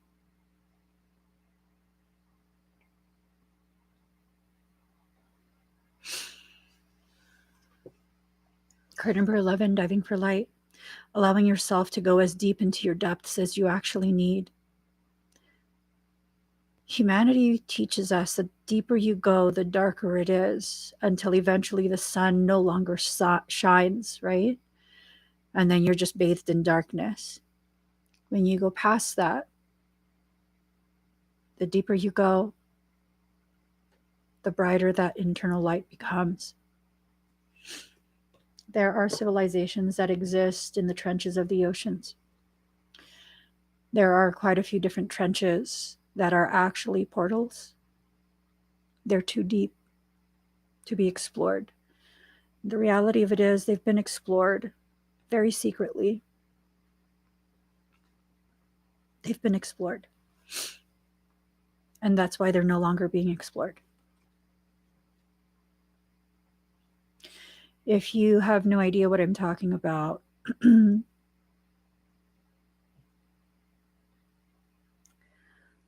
look into the Aegean Sea. It's very small. It's a small body of water. It's a very small sea to have basically all of the world's superpowers occupying that space with their naval military. Why are they all there? That's an active portal. It's an active Stargate. Look up information for yourself and see. There's so much more to this world than we allow ourselves to actually acknowledge. And maybe one day I'll talk about it. Maybe one day I won't. Who knows? Who knows? Card number 36, listening for truth. Allowing yourself to listen to the things that come out of you. Do you sigh a lot? That means you've been shallow breathing. That means you've been holding your breath, either in fear of what comes next or because you've become so exhausted waiting for people to comply with what you want from them. Maybe it's time for you to take a deep breath and start using your breath to begin nourishing your body so you can make the changes you want and need instead of waiting for other people to do this for you.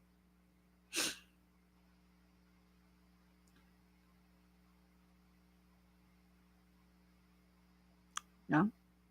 Maybe it's time. There's a lot of people who can weather bend. There's a lot. Why do you think I felt okay releasing that video? If I'm the only one, I would not release it. The things that I know I'm the only one I can do so far, I will not release it. I will not talk about it in public. People who experience it with me must promise not to share. A lot of people can do a lot of things. Kinetic things, telepathic things, telekinesis, all sorts of clairs, all of that. All of that. Card number 6, shock of the new. Is it really new, or are you just shocked that things are coming out? Coming out of you, coming out of other people, coming out of places we didn't think existed. Now, I'm not going to say disclosure is imminent.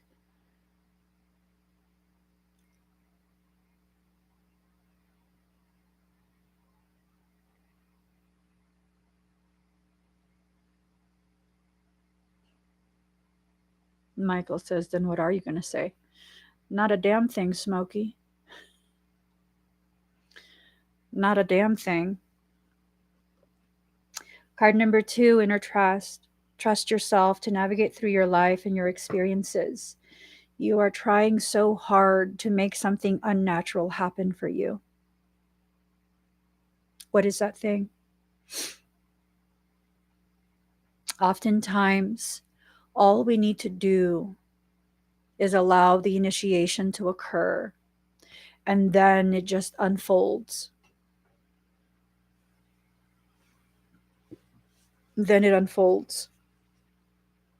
It becomes this thing of just uncontrollable process where things happen quickly, very, very quickly. It's not necessarily relationships that I'm talking about. If you want to apply this to a relationship, be very, very careful that you're not dealing with a narcissist, because they want you to fall in love with them very, very quickly, to divulge all this information that will give them the upper hand, because now they know how to trigger you, how to trigger that trauma so they can control you, so they can destabilize you within your life, within your emotions, within your thought processes, so you can be gaslit into submission. Be careful with that. Much of what people describe when they meet their twin flame is actually narcissistic triangulation.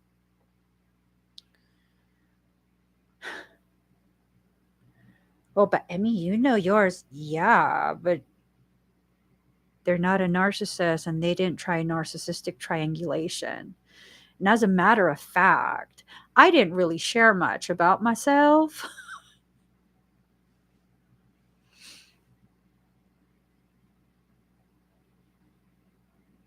Yeah.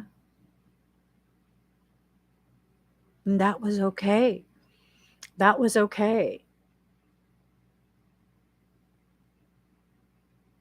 Hell, even with my husband, it took me a while to share things.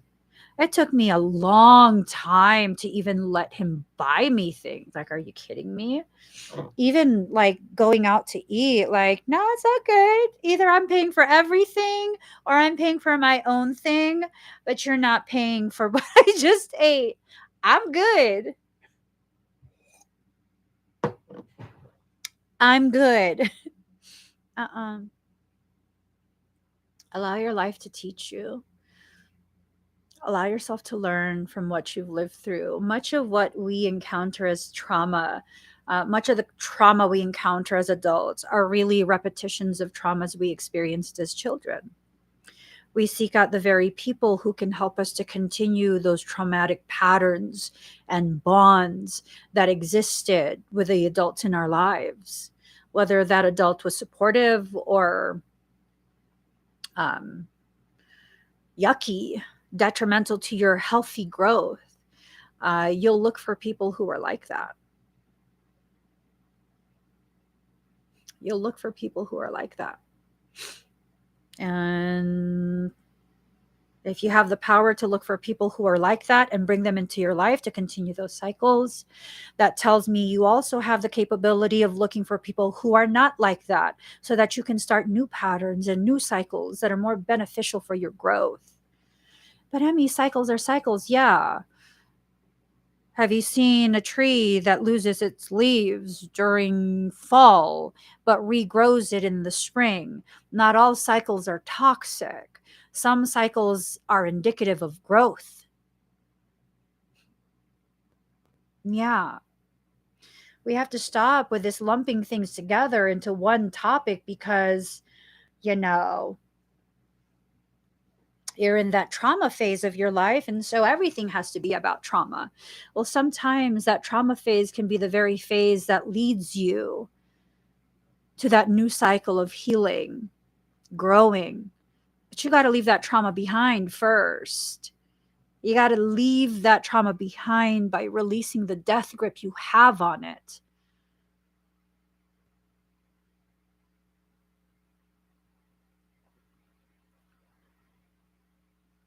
I've been traumatized by many people. That doesn't mean you'll traumatize me too. Nor does that mean I'm letting you in just because I need to convince myself that you're not going to traumatize me as well.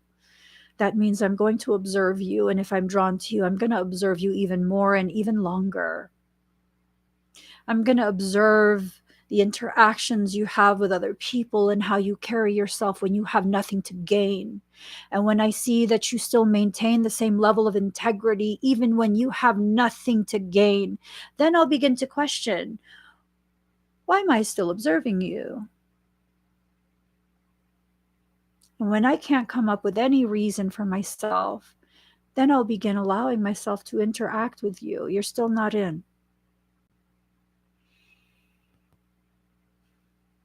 And as I interact with you, if no red flags are waved, then I wait even longer. Got to make sure you got nothing in your pockets or behind you. And when I've waited long enough to recognize those are empty, then I'm going to look at your history. How do you talk about the people in your past? I was talking to my husband about something before. There was an opportunity that presented itself. And I was asking my husband, like, what do you think about this opportunity?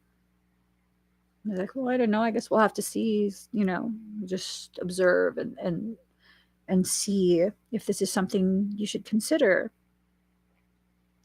One of the first thoughts that popped in my head is, well, I've presented this person in certain private conversations, opportunities to speak on something, right?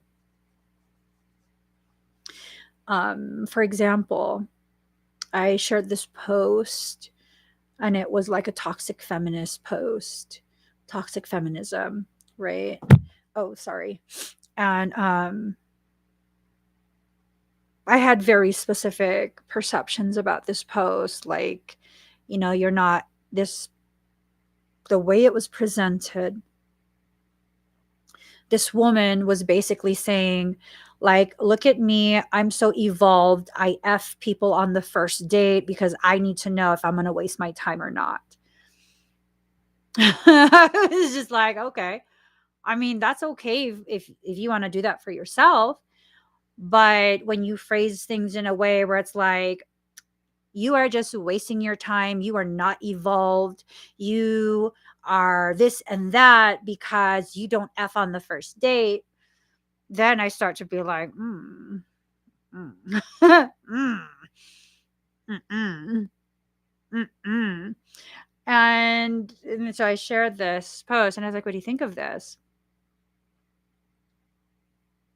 They had nothing bad to say. They're like, oh, that makes sense. I can understand and see why, where they're coming from. And I was like, they're like, what are your thoughts? And I was like, I think that's an organic portal. Someone that's soulless and is being used to pressure inject this, like, it's almost this sense of like twisted virtue signaling, you know?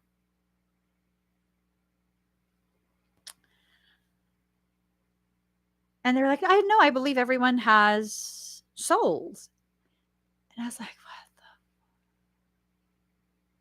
Like, I'm telling you, there's organic portals that exist. That's what I was thinking. And, like, they've never had anything bad to say about anyone. Not an ex, not nobody. Nobody. And so to me, it's kind of like, well, maybe this is a true potential opportunity that I need to seriously consider. Because my thing is like, what if I consider this and it's just the same thing as all the other potential, work opportunities that I've considered, and then it crashed and burned, and then it was a demon whore and this and that. I'm not exactly the best. I'm drawn to demonic people. That's what I'm realizing. Like, oh my God, I'm very quickly drawn to demonic people. Like, oh my God, we can be friends. And then they're a demon. Like, oh, well, shit, I didn't see that one. But the good people, the people who have integrity, the people who aren't demon whores, I'm just like, I don't know about you. Makes me a little uncomfortable. You can't really be this good of a person. You probably are hiding something. Organic beats.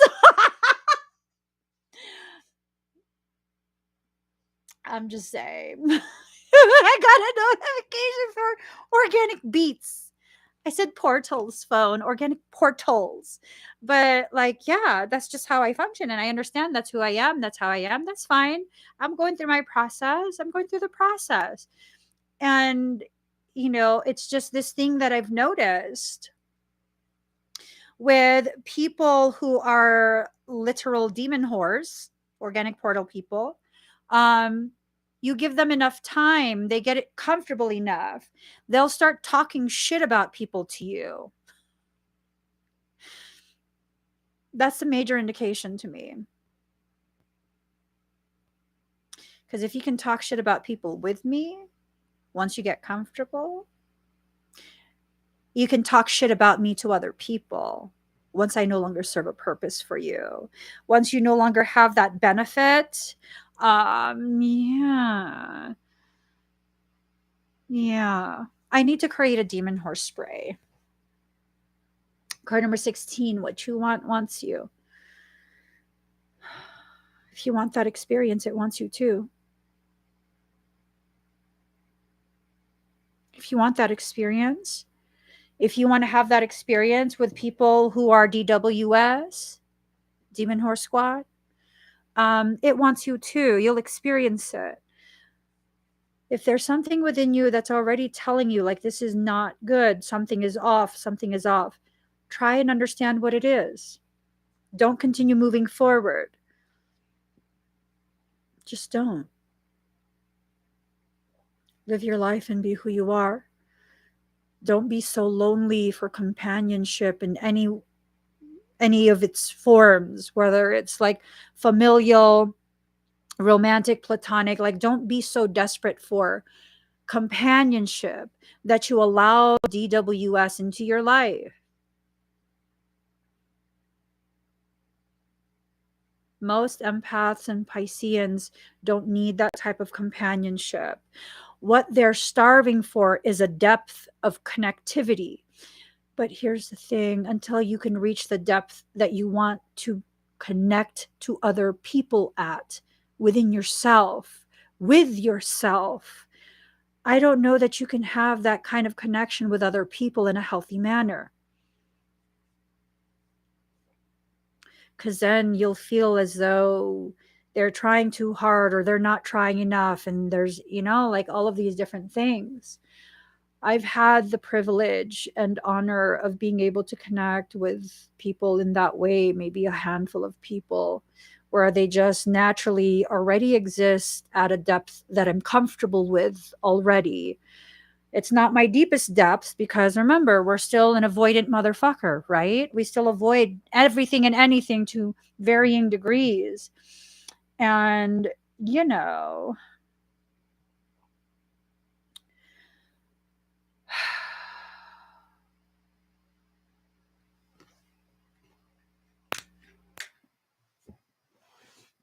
if they can connect at least to a degree that I'm already comfortable with, then maybe I can begin really just allowing myself to feel comfortable.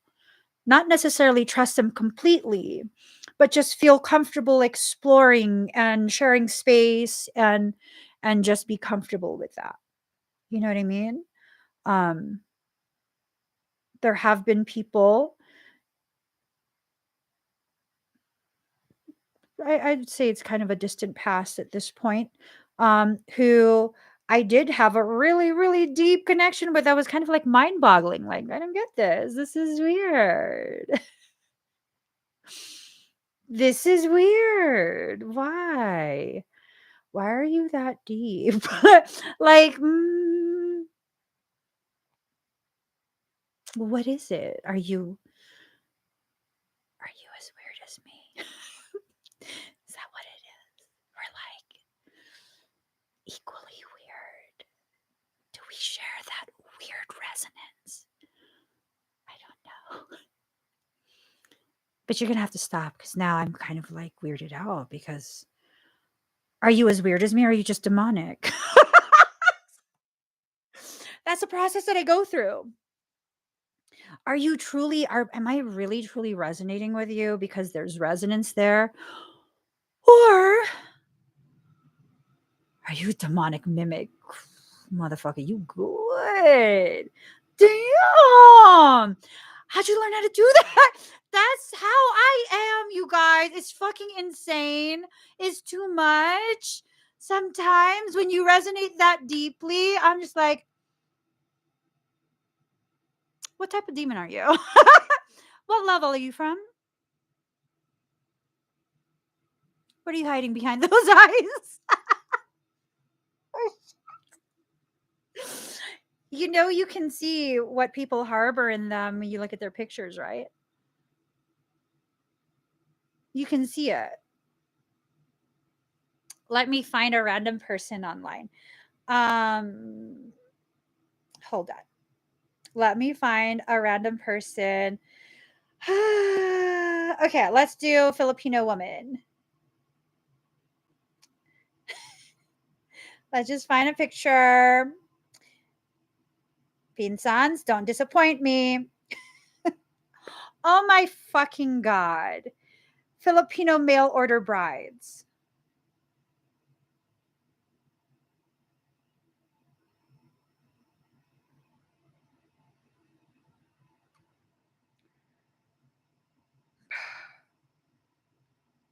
I think I just hurt my own fucking feelings. Nah, exercise is done. That's it. That's it. That's it. I'm not doing it. Maybe.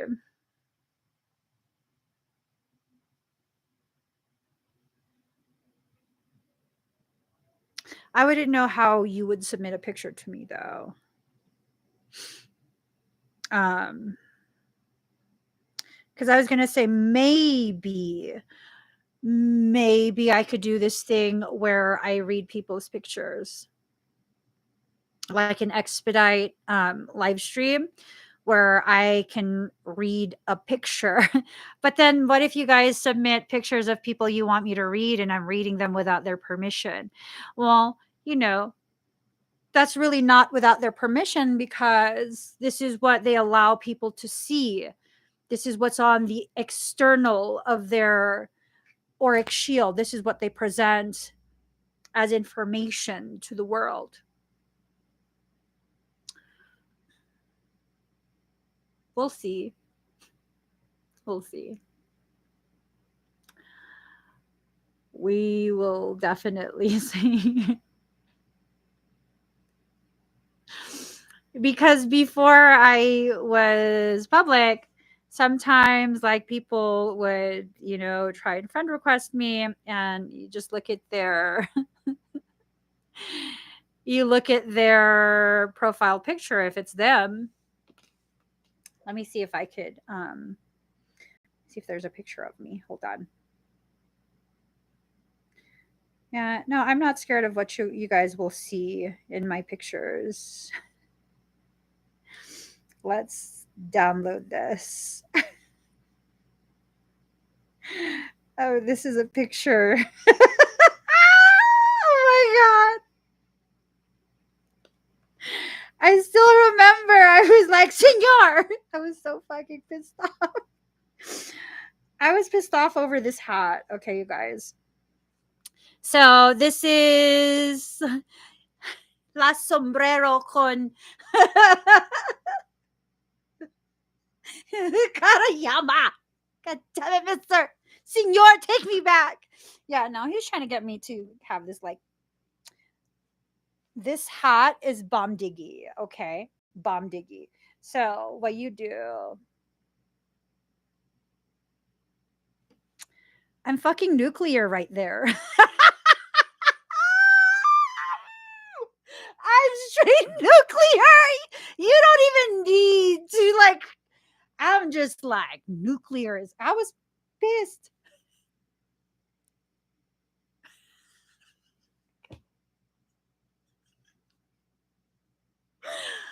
Oh my god.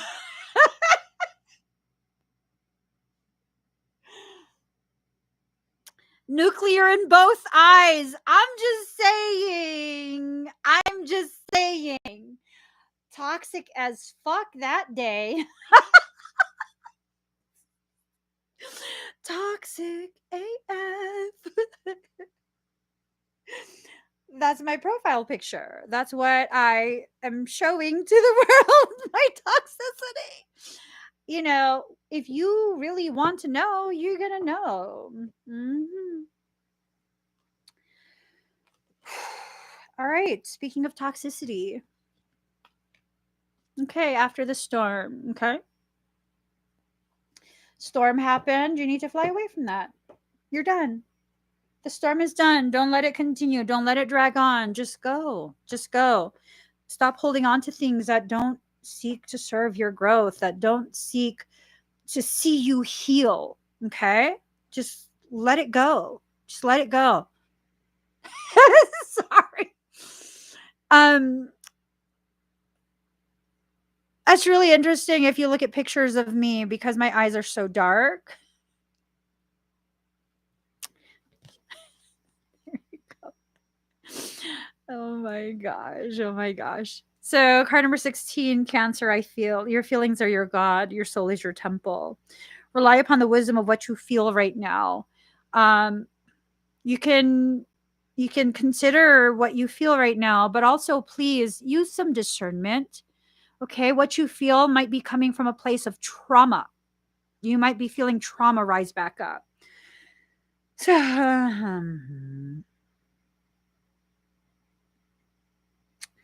So someone might be trying to mother you. There might be a need for you to mother yourself. I don't know, this Cancer card, and I have Cancer in my chart too. So it's like, do I want to talk shit about myself? Well, if you toxic, bitch, you toxic.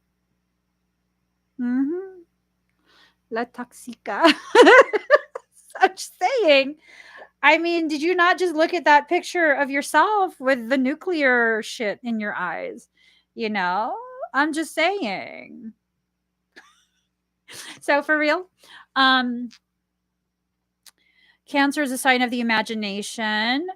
I am wondering if someone is making up an entire storyline in their own head pertaining to you. Ooh, 3 moons hidden. Is this a third party circumstance? Is that what the fuck it is? third party circumstance. So if you're in a third party circumstance, if someone is trying to involve you in their third party circumstance, here's the thing: don't involve yourself. Let that go all the way out. Let it be purged completely before you have anything to do with any of that. Y'all making me cramp. Y'all making my ovary pinch itself. You're making my ovary release an egg.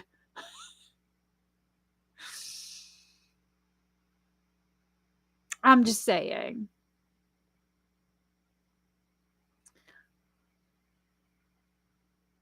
Ocean lover, stop.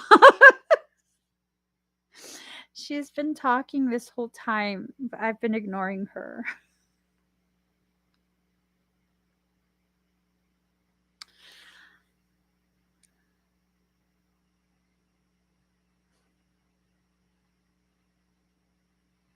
Does that mean? I hope that's not mean. I think I know who it is now, so I've just. There's no way for me to prove it. I don't know how I would prove it. Okay. And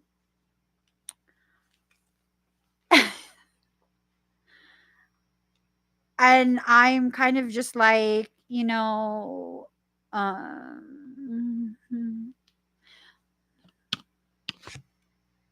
so you can be assured emotions are high. You may want to withdraw, or you may be dealing with someone who's withdrawn or depressed. There's a feeling of being connected to the unseen world, and this includes the world of ghosts and spirits. This card can indicate inherited psychic abilities and even witch blood. I'm just saying. Inherited witch blood.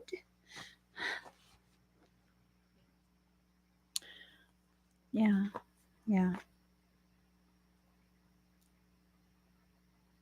And she's not being mean. I just want to say that. She's not being mean. She's not being rude.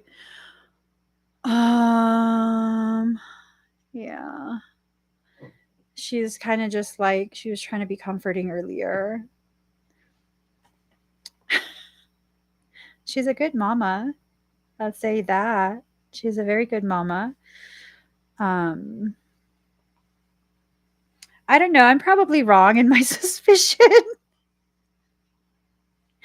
I'm probably wrong in my suspicion, to be honest. Like, there's nothing that I know or remember that would confirm what I kind of suspected. And I mean, to be honest, part of the reason why I didn't speak about anything she's saying today is I figure you guys are just done having to hear conversations between her and I. So, do you guys want me to share the things that she says? Yeah, she won't confirm. I mean, really though, if she did confirm, it's like I've kind of just um been in my own process of like introspection, and it wouldn't really be anything that she has to say. I've just been kind of triggered for the past, I don't know, 2 maybe 3 weeks as I go through different processes with like assessing some of the things that I finally need to assess in my life. um you know so I wouldn't I think I've been processing enough that I wouldn't be triggered whoever's mom she is. Yeah, but I just figured you guys were done hearing her. I've been answering her quietly in my head. All those moments where I was very, very quiet, she was also speaking to me. She was just like, it's okay to let go and cry. No one's going to think badly of you. She's like, look at all the sweet things the people are saying. They support you. And she's sweet.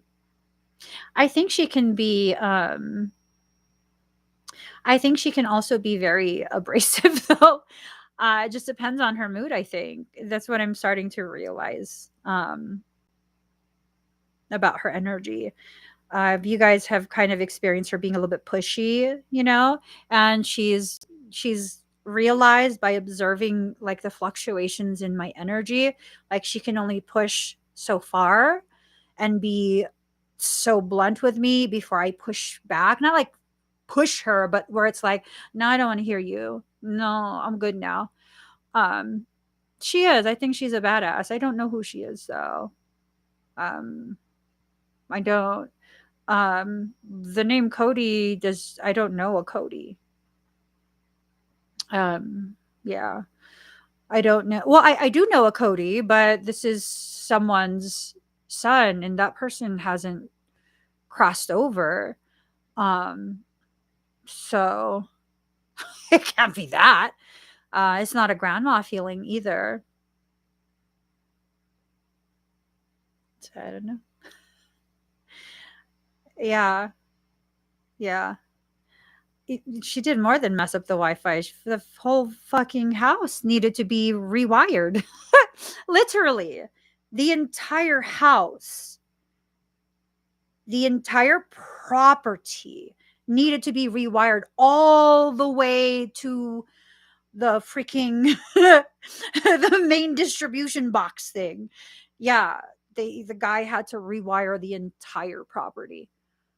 I was just like, what the fuck? I'll ask her.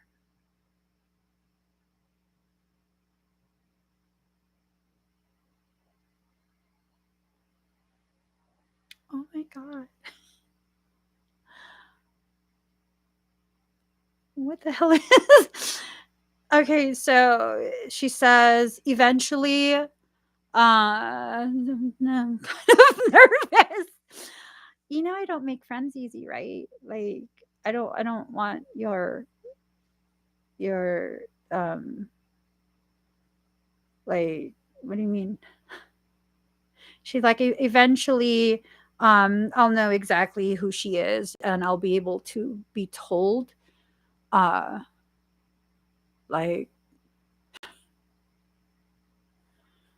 I'm getting dizzy. Just and then when and then when Alexandra wrote, I think she cares about you, she got teary eyed and she's like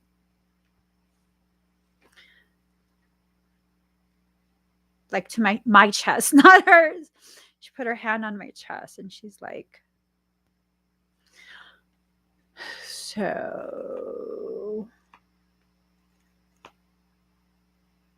ma'am, you realize I'm married, right? Like, do you mean like adopted daughter? Or what are you talking? Now you're making me really nervous.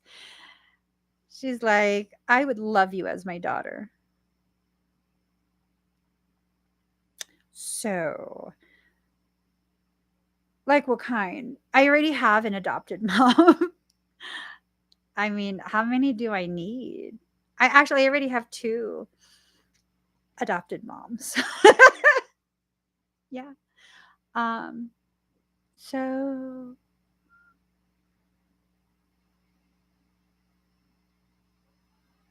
then she says, you're very skittish. You're very skittish. That's why I don't want to say too much. Okay. But when you say things like that, then it makes me even more nervous. It makes me even more nervous. So, going back to the reading, there is sensitivity and emotional closeness indicated. She is very sweet. She is. She's very sweet when she wants to be. That's what she said. When I want to be. I'm pretty sure she was like, she's divorced. She goes, ask my ex husband. I can be a tyrant when I want. No, I'm sure he deserved it. She started laughing. Um, um, yeah, book a session and see if there's information for you. I'm asking her and she goes, no, that's not her son. So, yeah. I would love to be able to like just confirm who it is, because sometimes there's been a few times where she's like woken me up in the middle of the night, and she's kind of like almost like stressed out, and I'm just like, bruh. If you just tell me, hmm, if you just tell me how to contact your child, I could totally be like, hey, bro, what's up? Are you stressed? Do you want to vent? Do you want my opinion on something going on? Because I could totally be your big sister. I could totally be your big sister. Do I need to kick someone's ass? Let me know. Do I need to get in the car? Do I need to get in an airplane? You let me know how I can support you, my little sibling. I'm just saying, you know? I'm just saying. And but she never says what's wrong. It's kind of just um like this motherly like how I would feel if I knew my son was going through something, and like, you know, he would have to go through something as part of his development. It's kind of like that. Can they change their energy signatures? Like if you knew the energy, could they change it so the energy becomes unfamiliar?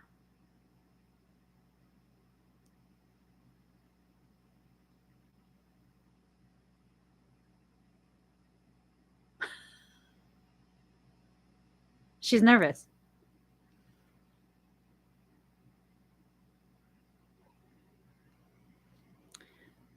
Miss Mom, I'm going to scan you.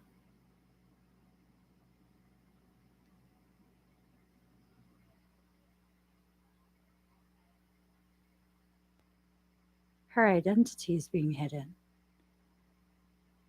Like the cord to the trees being hidden completely. Not many people know how to do that. Not many people know how to modulate morphogenetic signatures to that degree. You would need to be able to reach extremely high frequency for that level of modulation.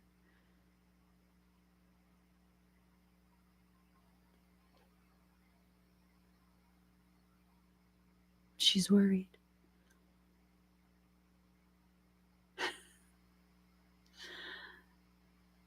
Yeah, Michael's tight-lipped too. And as a matter of fact, he just charged a fucking shield like you're not touching her. I wasn't gonna touch her, but why the fuck is all this cloak and dagger shit?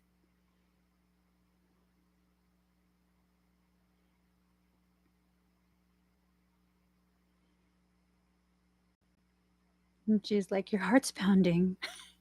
You think? Why are you being protected from me? He's like, monitor your breathing. How about just you? Let me keep reading. Is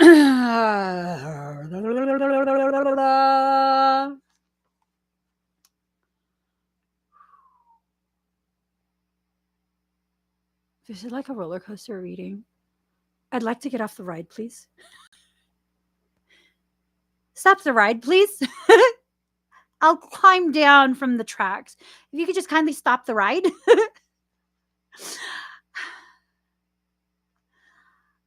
I don't know. Is it maybe because, you know, Michael does have a counterpart?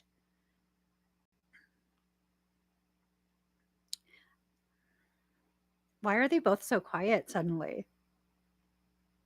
Michael says, because you have a wicked look about your face. What? He says, because I have a wicked look upon my face. Do I look wicked? Do I look wicked? I don't look wicked right now. Don't be mean to me. Okay. Their sensitivity and emotional closeness indicated. If your question is about love, it may be a secret or involve bonded souls, as with a mother and child. This card can also mean that family or domestic issues need to be addressed. If your question, it may be okay or involve bonded souls, as with a mother and child. Oh, am I entering into nuclear? Oh, that's a good question. Is your son on this earth plane?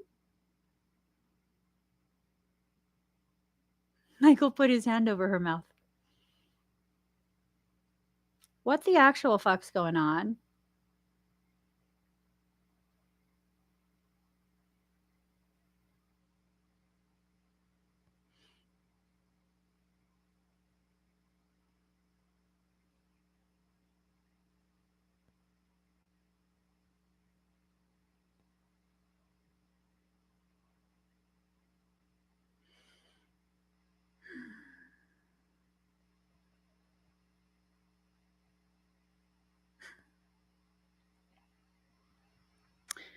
So I'm gonna just leave that alone. I'm gonna leave that alone because Michael says we know when you surge what your intent is. I won't attack anyone. I promise. It's just the lack of information, lack of openness that's really irking me. It's irking me. You know? Sing another song. Why do you want me to sing another song? What song? Oh, this one song pops into my head.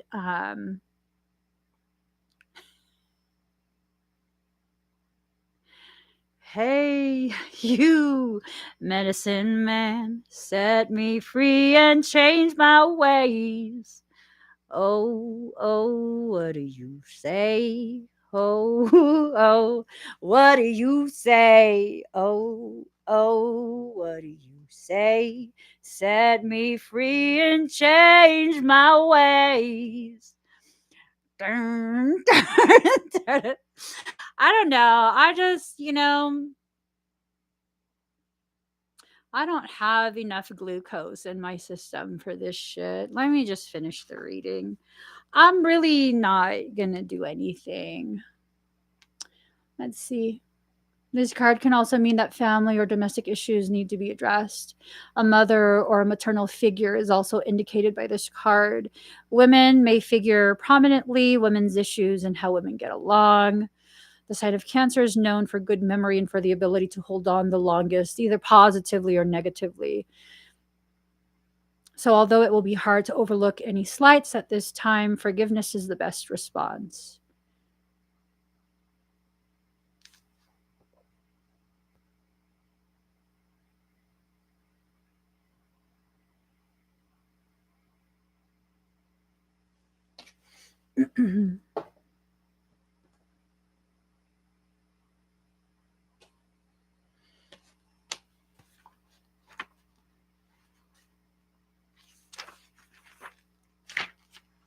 Card number 34, 10th house, the world. The desire for fame tempts even noble minds. So,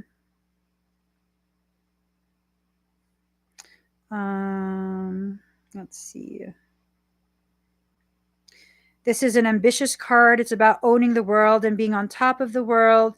It's the ultimate card to have for when you need to be confident in what you are doing and to go for what you want and nothing less. So,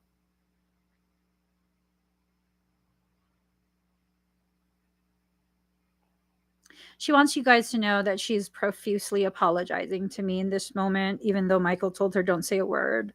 She's profusely apologizing. She doesn't want me to feel as though she's keeping secrets and this and that. And she wants me to understand that she's going to earn my trust. And first, she has to earn my trust before she's confident enough to share information that I want. Okay. And then she's like, "You're mad at me."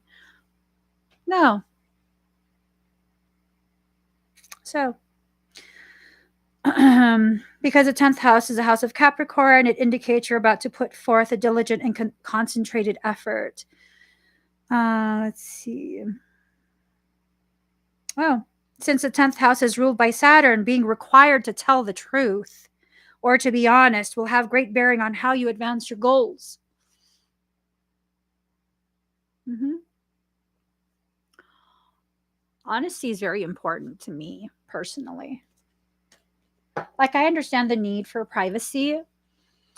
But one thing that I have very little tolerance for is dishonesty, deception, dishonesty. She says, "Where have I deceived you?" Touche. Touche. Where have I lied? To fucking shay. Touche. She's like, am I not withholding what's private for me, for my personal level of comfort? Mm-hmm. Okay.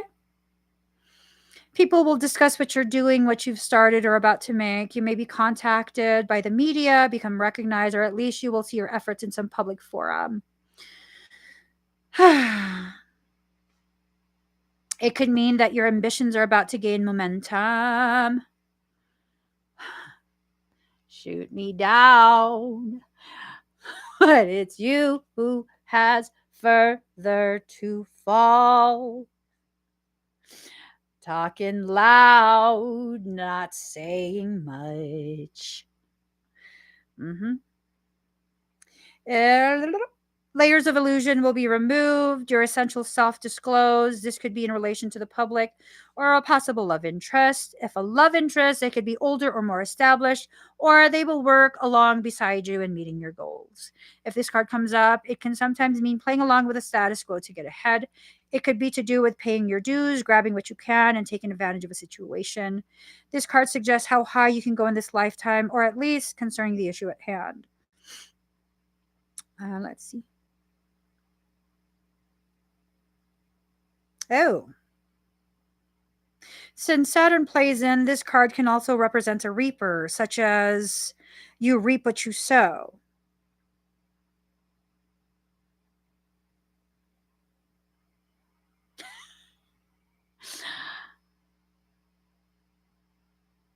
So,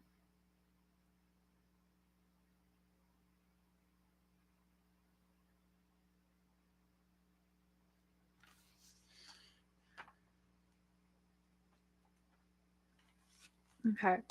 Card number 8, Chiron, healing. The wound is a place where the light enters you. Healing must take place before you're able to deal with your matter.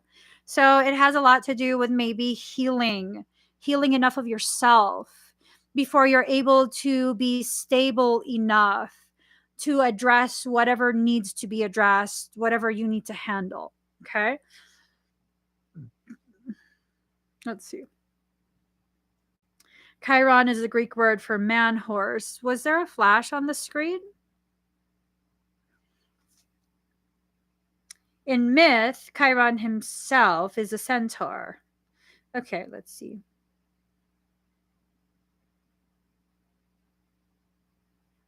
Oh, it's about healing. Okay. Chiron has a special purpose as a bridge between the inner and the outer planets. The wisdom that lies in both life forms. It's a slow transition linking the mundane to the extraordinary. So this is not something that's going to happen really, really fast. This is something that's going to need to progress and yeah.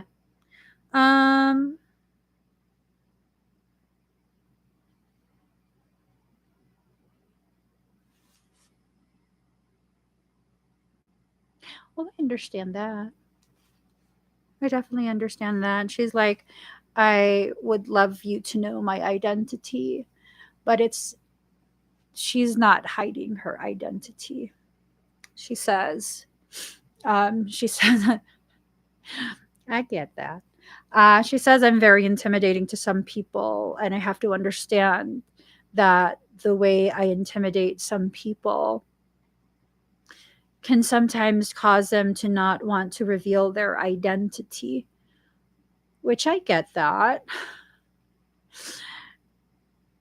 So I wonder if her son's already a viewer. I don't know. I don't know.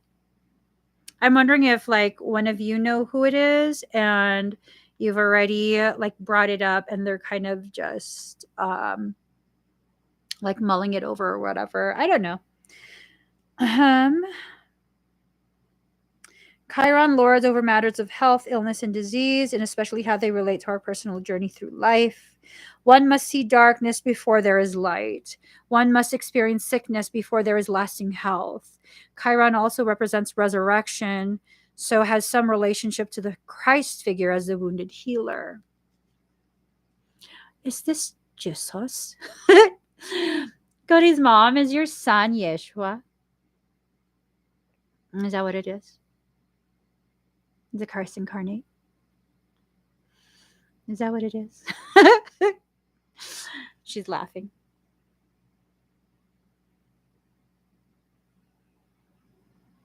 Why are you laughing though? It's like he looks like Jesus. A lot of males look like Jesus at this point with their bushy ass facial hair and long hair. A lot of people look like Jesus. She thinks it's funny though.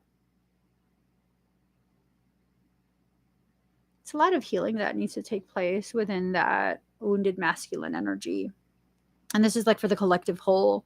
There's a lot of healing that has to take place. And maybe it's not even like this intimidating thing. Maybe it's this thing of once I actually heal, who do I become? You know what I mean?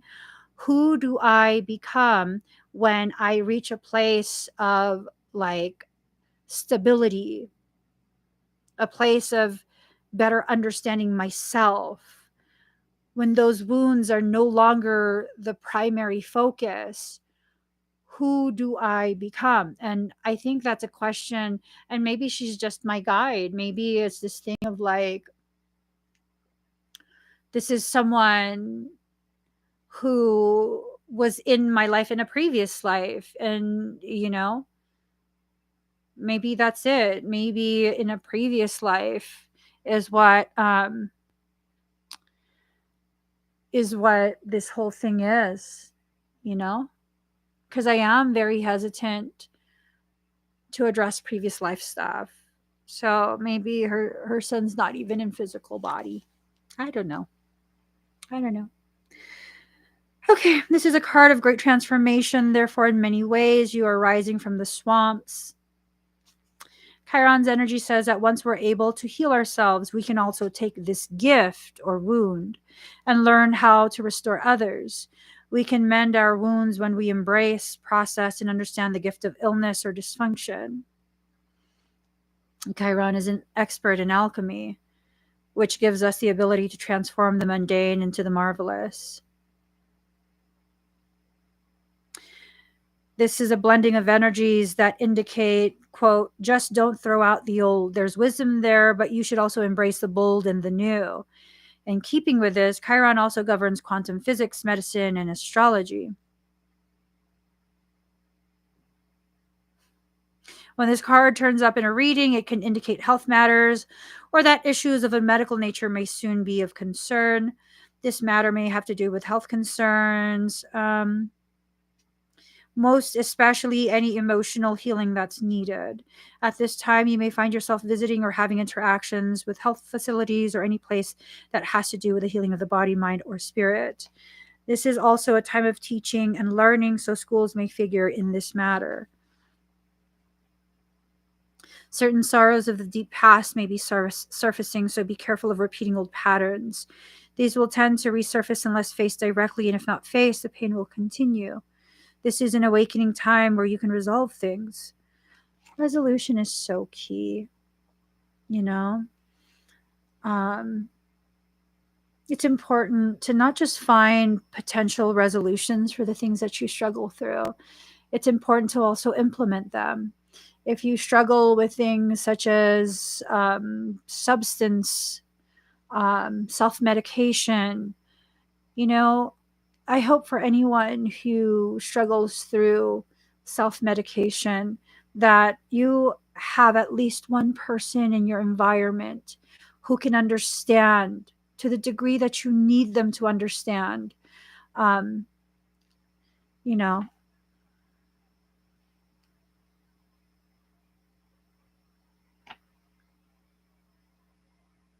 I feel like addiction comes from this space where you feel like no one gets it, where no one sees you, no one knows how much you suffer, how much you hurt.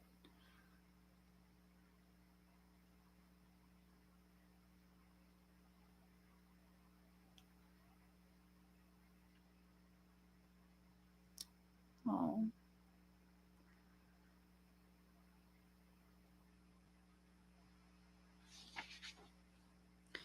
So let's see.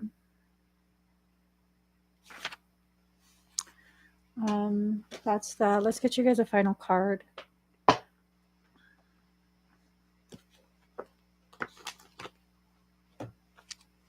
No, I'm not mad at you.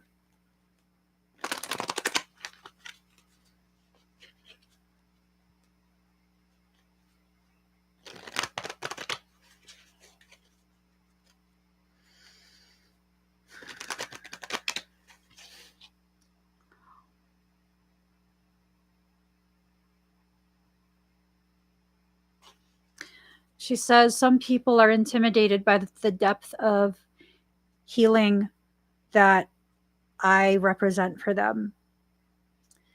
And that's what makes it hard. And that's what makes them feel intimidated by my presence. She says many people feel that way towards me. She's quick to say she's not your family. Queen, she's quick to say she's not answering if she was my ancestor. So she's very private, which I totally respect her privacy. It's tough because oftentimes the addict doesn't allow themselves to see it. Holding space is big. Yeah, it really is. It really is. Sometimes they've really thoroughly convinced themselves that no one understands.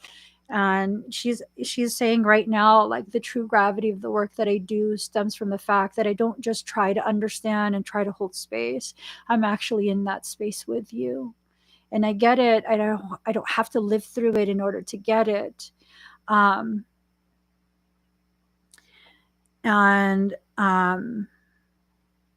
It's just like this thing of her recognizing the gravity of what I offer. She says, oh, she's getting spicy, Katie. She says, I know what you're asking me. I'm not part of your spiritual family. Damn, you're spicy. She likes it.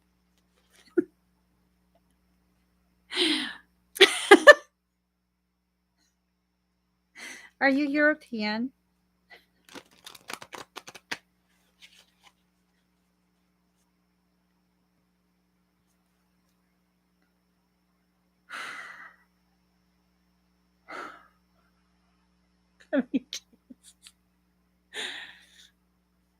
No, I'm not saying anything like that. I'm just,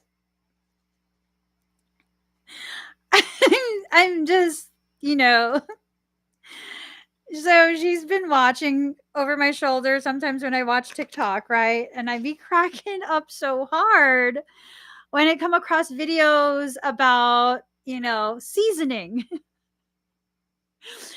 And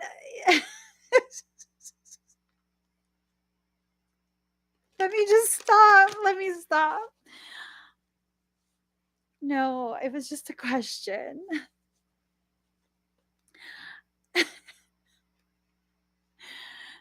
So, spice is a seasoning.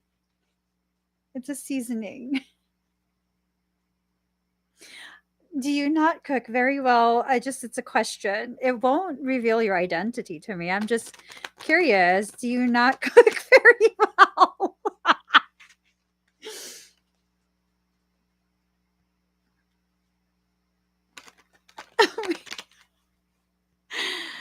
Oh my God. Those are just videos of people trying to be funny. They are. I know you're not offended, and I know you just don't understand the jokes. I don't know.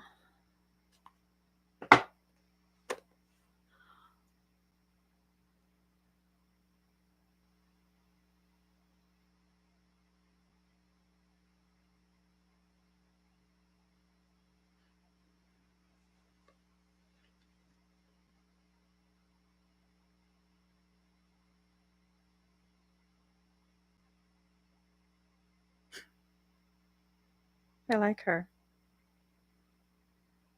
I like her. She's smart. She was able to bypass my key.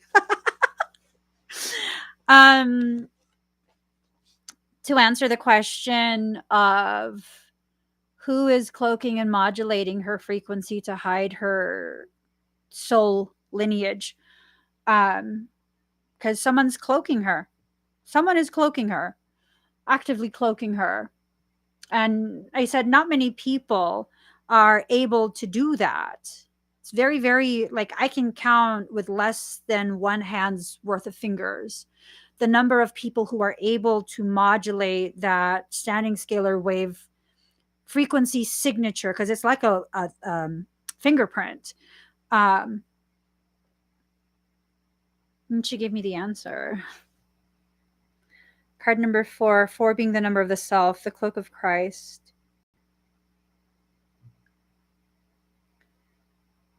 So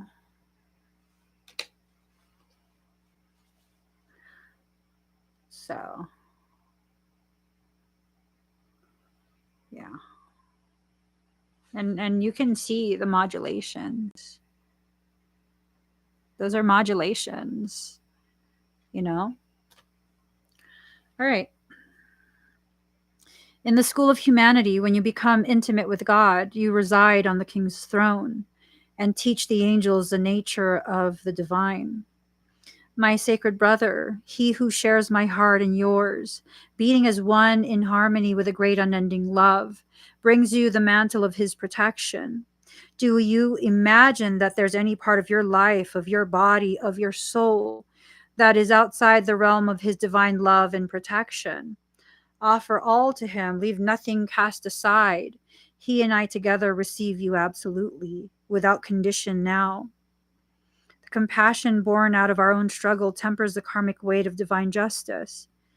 We have been through the same journey you are taking now, sweet divine soul. In oneness with the divine heart, we know of your efforts and your struggles. So what is bestowed upon you now is a restoration of forgiveness, of kindness, of mercy. My sacred brother speaks to you. He shall receive your darkness and your light, the angel of your heart and the demon of your fear. Nothing is greater than my brother's love for you. Nothing is greater than my holy passion for you. Take refuge under the cloak of Christ, the mantle of my sacred brother, and now you need to know that you are held in our loving sanctuary. You're tired. Your soul has been ravaged inside and out.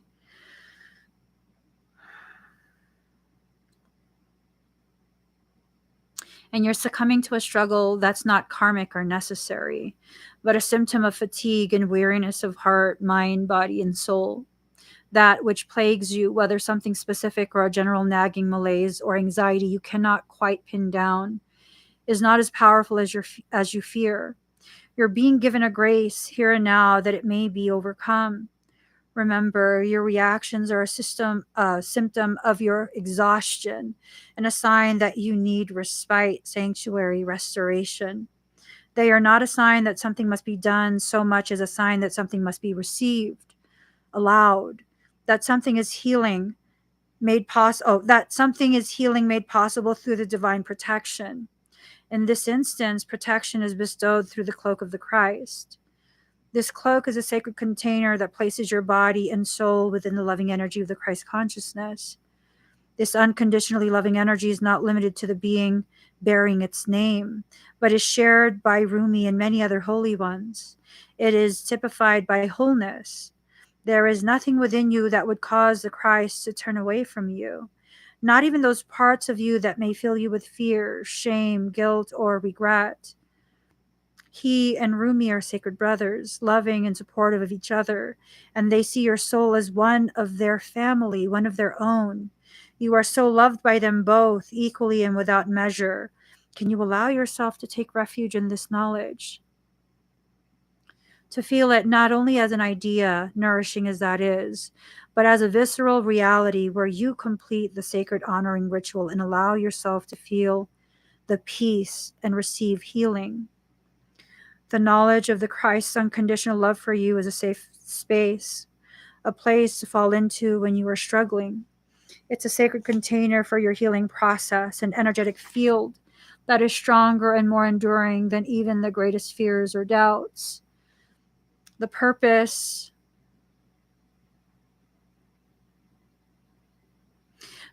of this sacred container is to provide you with a feeling of being held, especially for those times when you're feeling that you cannot hold yourself.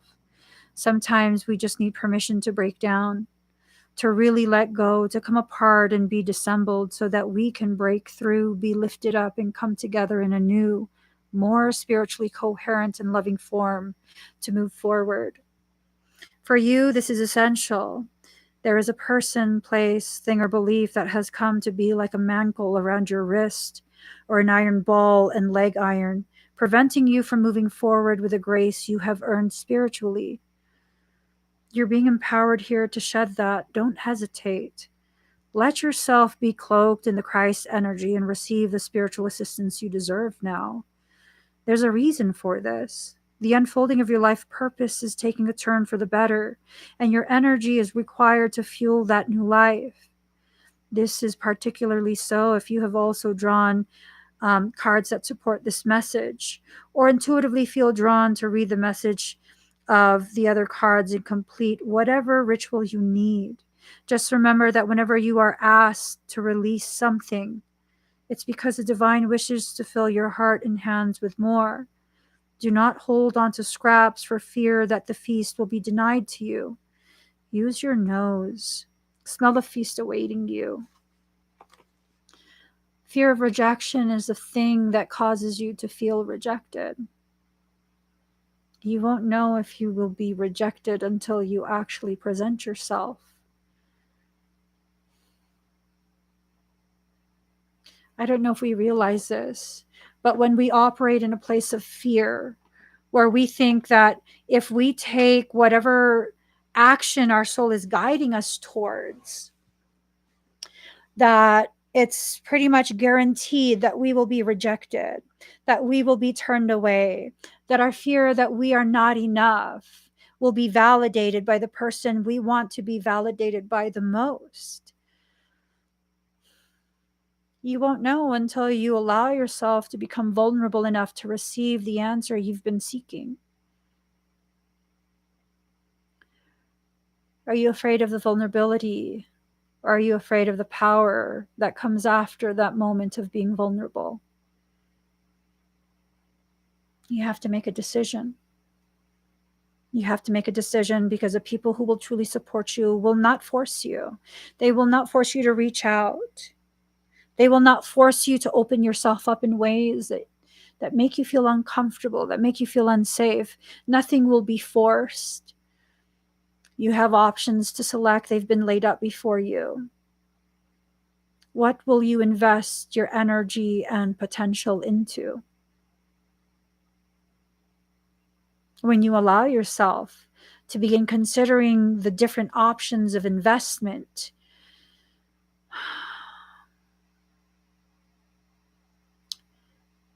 you then begin to understand the gravity of what you choose between. Because a choice needs to be made, the release of the old life, or the holding on to that mantle, that shackle that's prevented you from rising this entire time. Honey, they don't want my Scorpio moon. What the fuck?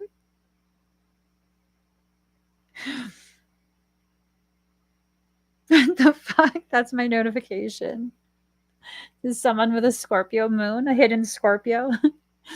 Oh my gosh, 97%, 11, 22, 12, 7. Hold on. 38, 206, 5, 2, 2, 2, 1, 2, 22, 3, 37, 28. Fascinating. Fascinating numbers. Fascinating numbers. So, you're either going to choose the process that leads to empowerment, or you're going to choose the continuation of whatever it is you've been continuing. You know, no one gets to choose that for you.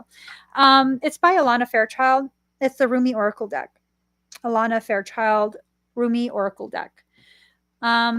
This is from, I know I like that too. I like that poetry. Hold on. It's by Craig Crispin. He says to read this.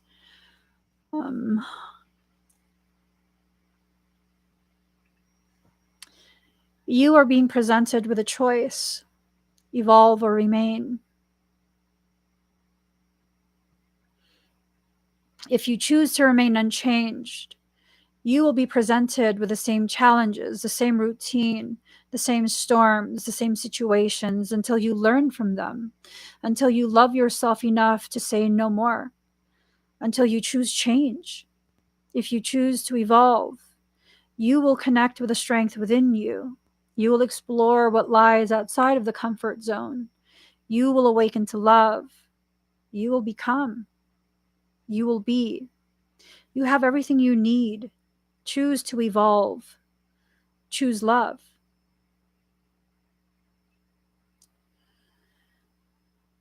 So those are the options. And it's not a forcing. It's literally options. You can either choose to remain whatever you've been in for as long as you've been and allow it to continue to be what it is. Or you can choose something else. Whatever that something else is, that's your choice. Just know, when you exit out of the environments that feed your fear, your toxicity, feed your self-doubt, you then free yourself to enter into environments that empower you, that see the truth of who you are, that celebrate that truth, that embrace you as you are, knowing and holding space for you to continue to grow on your own time and in your own way. Zero expectations or restrictions for you. A type of freedom that you covet but have never received in any connection you've ever had. That's scary. It's scary to see the gilded cage. The door is open. It's scary to feel you have strong wings attached to your body. It's scary standing at the edge of that gilded cage opening and seeing it's a sheer drop off. What if my wings fail? Who's going to catch me? The drop off is so intense that you'll have time to figure your wings out. You don't need to know right away. You just need to experience the fall. I promise you, you already know what to do. I promise you. You are highly capable, and I don't even have to know you to know that. I can feel it. You're highly capable, highly intelligent, resourceful, adaptable. You want to know what's your most powerful trait? For whoever this message is for. You want to know what makes you so powerful? When you pair all those things with your stubbornness. Because you're stubborn as fuck. I can feel it. I can feel exactly how stubborn you actually are. I like it. I'm stubborn too. It's served me well. It's encouraged my growth. It's kept me safe. It's kept me from staying down every time life knocks me down. People don't need to know or see or encourage you to tap into your potential. You need to choose to do it. You need to make that choice. You just do. You need to make that choice. Use your stubbornness to bring you where you need to be. You've allowed it to be used to keep you confined to the places you don't want to be for so long now. How much have you given up? How many of your aspirations have you given up to play the role that you're currently playing that's just destroying you from the inside out? How many things? How many years has it been? How many years have you spent talking yourself into staying? It could be work, it could be a friendship, it could be family, it could be romance. It could be any of those things. It could be all of those things all at once. I don't know.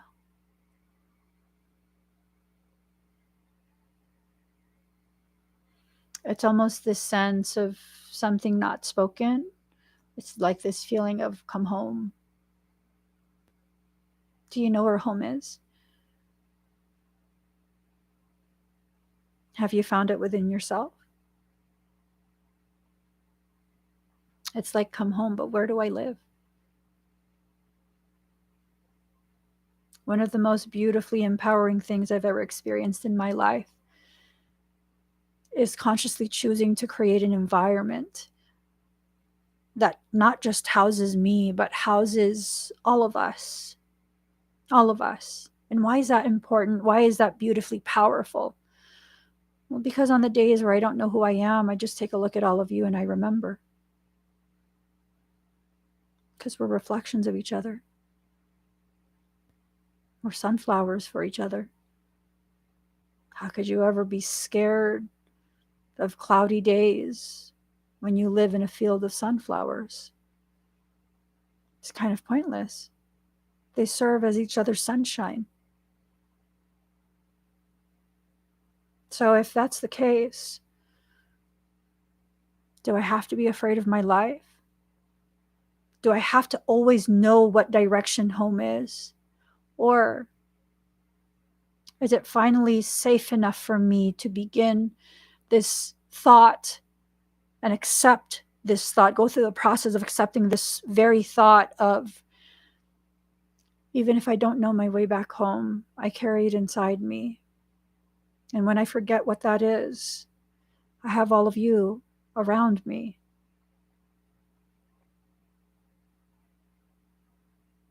So then what do I have to fear? Nothing. So then why does fear exist?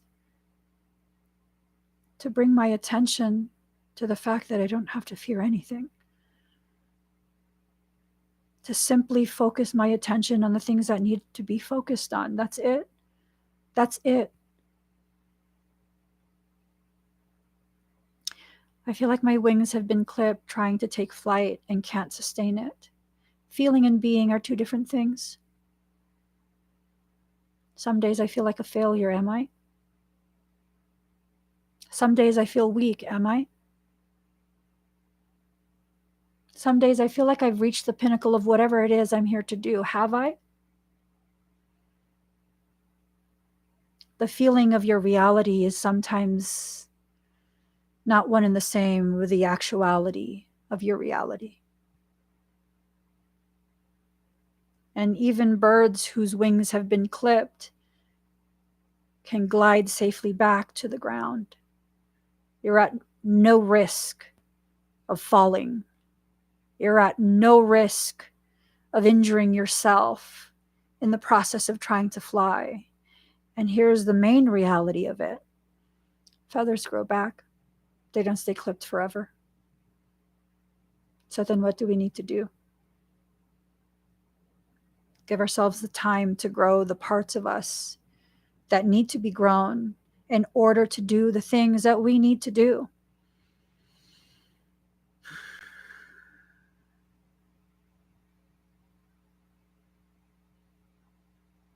Listen to yourself within your life.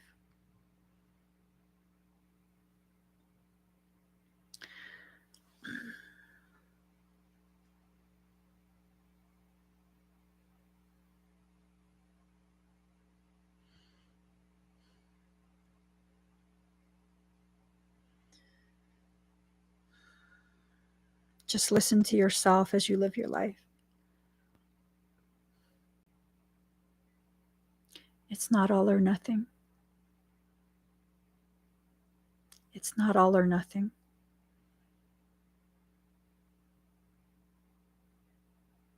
We don't have to have people in our lives only if they adhere to what we expect, what we want, what we need. Sometimes the most beautiful, most powerful experiences is having the people in our life that we love, that we have nothing in common with. But somehow we need them. We need the difference. We need the difference of opinion, the difference of vision, the difference of everything that's so different about us.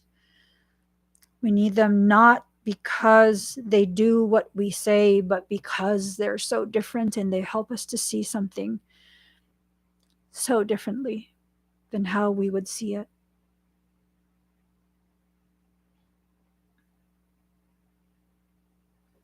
So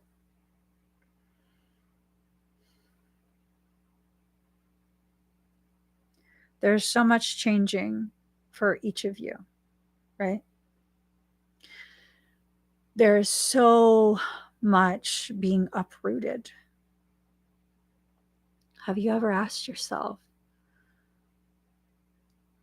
why is this plant being uprooted from my garden of life? I put so much effort into this. I invested so much of my resources and my time into growing this plant. Why would creation uproot this plant?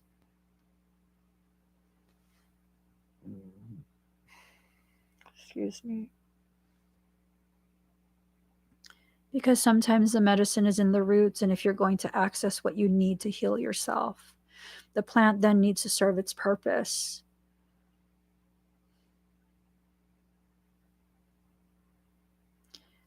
Why did you grow that plant to begin with? To heal you from something? To heal something? Then let it do its job. Let it serve its purpose, the purpose you selected. If the medicine is in the roots, the plant has to be unrooted. And some would say, well, if you do that, the plant will die. I would say, if you don't, that plant's existence never mattered anyways. So what's the loss? What's the loss? If it served no purpose outside of just existing in your garden, taking up space that another plant with medicinal benefits could have used so you can heal yourself, then what was the loss?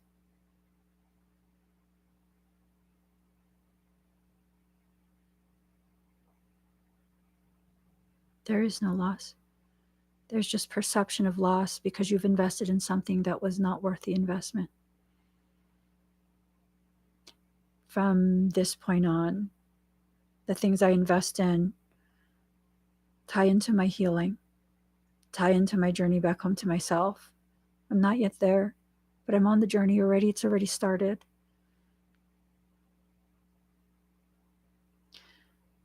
If your presence does not add to my healing, does not add to a ripening of my understanding of myself as I am right now, not necessarily myself in its totality, but myself as I am right now, then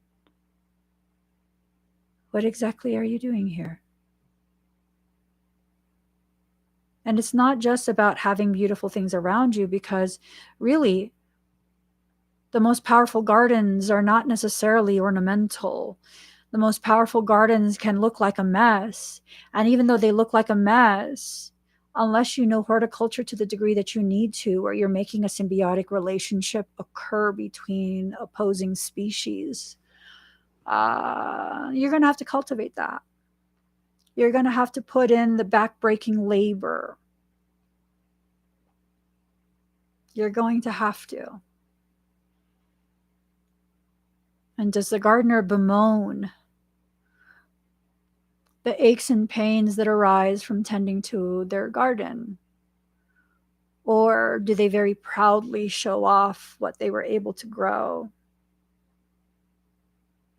Do they very proudly share with others what they've created?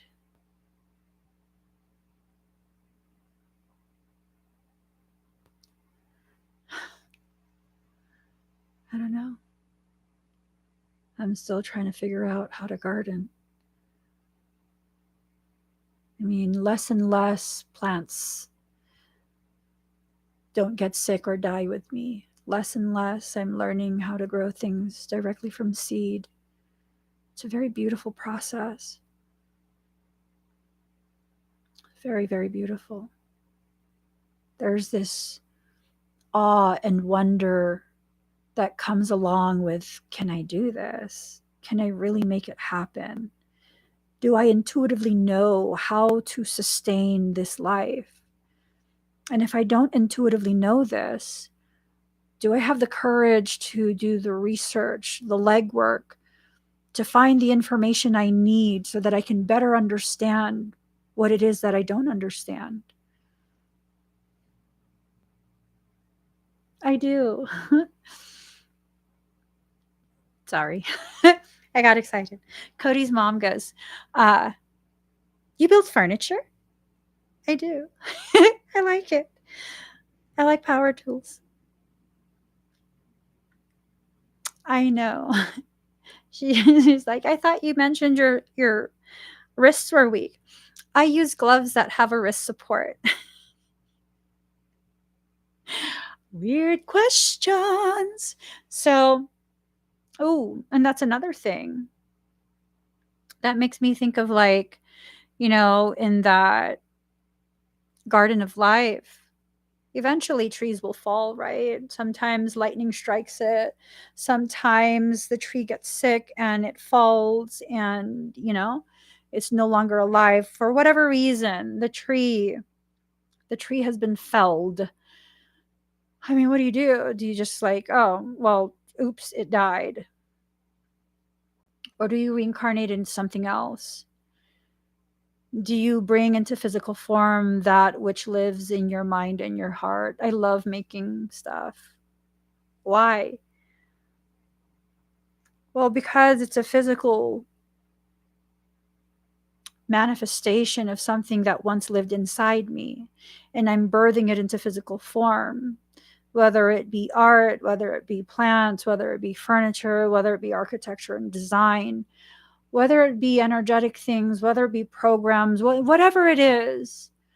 I mean, learning programs, the art of creation, of bringing out of you something that once only existed inside of you. That was one of the things I loved the most about photography, where I could show you to yourself in a way that maybe you've never considered it. Maybe you never thought you had the possibility of looking like that.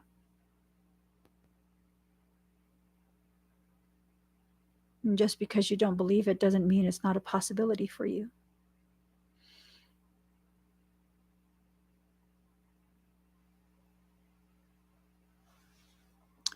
I'm trying to go through this healing process and it's literally making me sick. It's like a ton of brick in my guts and I can't get them out in need of help. One day I'm good, the next I'm not. And in that process of healing, who told you this lie that in order to heal, you had to be good every day? Healing comes in stages. As you clear out one level, one set of traumas and toxicity, a more deeply rooted, deeply buried level and set of trauma and toxicity is now cleared to rise up. So one day you feel good and the next day you don't. And that's your evidence that you're actually healing. That's the most painful, most struggle-filled reminder that you are a dynamic energy. You are not static or stagnant.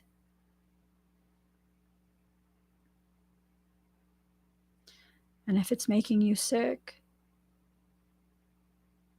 that's your soul letting you know this is where it's held. This is where we're removing it from. Don't let it back in there. Don't let it back in there. It's not about avoiding the pain. It's not about avoiding the struggle. It's about taking the time to understand what each of those mean for you in your unique process, validating yourself. I found in the course of self-healing, the attempt to self-heal, we begin to really allow ourselves to look at the things that we've endured at the hands of other people. And as we begin to do this, this rage, this anger, this aversion to the return of these memories really is like, oh, it makes us so angry and so sad and so mad and makes us feel sick. Why? We then ask, why? Instead of asking, why me? Ask yourself, what is this teaching me? What is this sensation? What is it telling me? More often than not, you'll begin to understand and accept those sensations are telling you you're not okay with that type of treatment. You're not okay with that level of disregard for you, your dignity, your humanity, your sovereignty. Sometimes I go through this thing of feeling just like you do, Olivia, when I'm processing what I've lived through. It makes me feel sick. If I get emotional enough, I'll vomit. I'll stop eating. I can't hold any food down.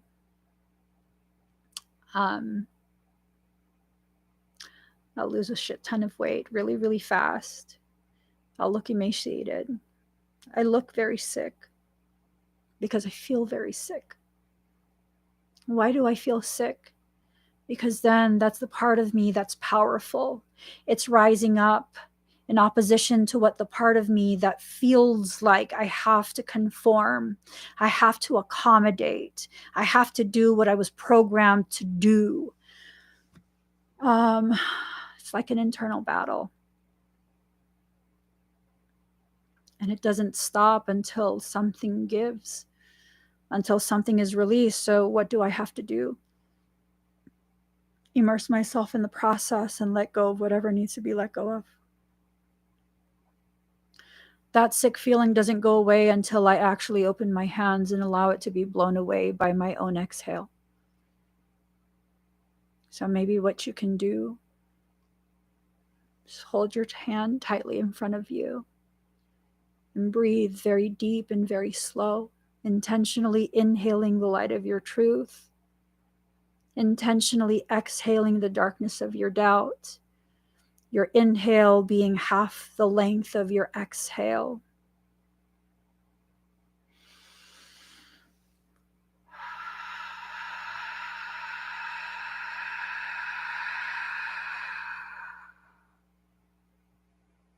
I need to take in far less than what I need to release. And when you feel comfortable enough, open your hand and use your exhale to blow away what's unnecessary. So many of us struggle through the same type of processes, thinking we're going through it alone. In reality, you're not. It's coming to the realization last night, everything that I think is unique about me really isn't, down to the way that I got to show you guys this shit. I gotta show you this because it's fucking hilarious, but at the same time, it's not.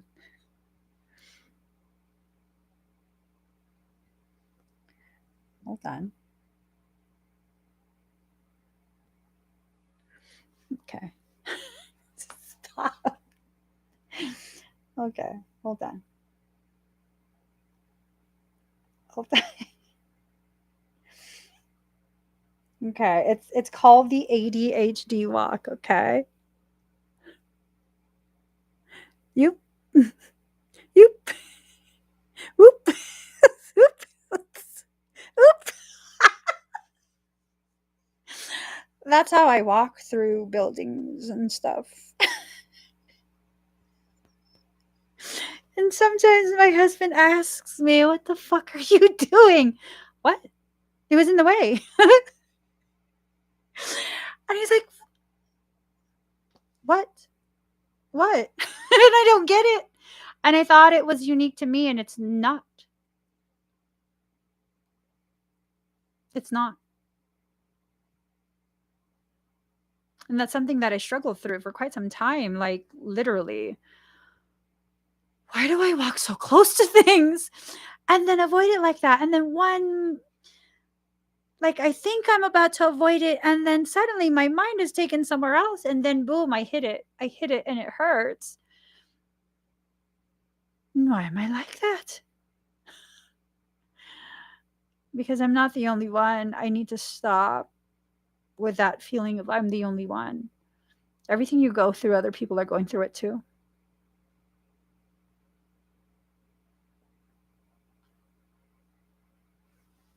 Everything you're going through, people are going through it too.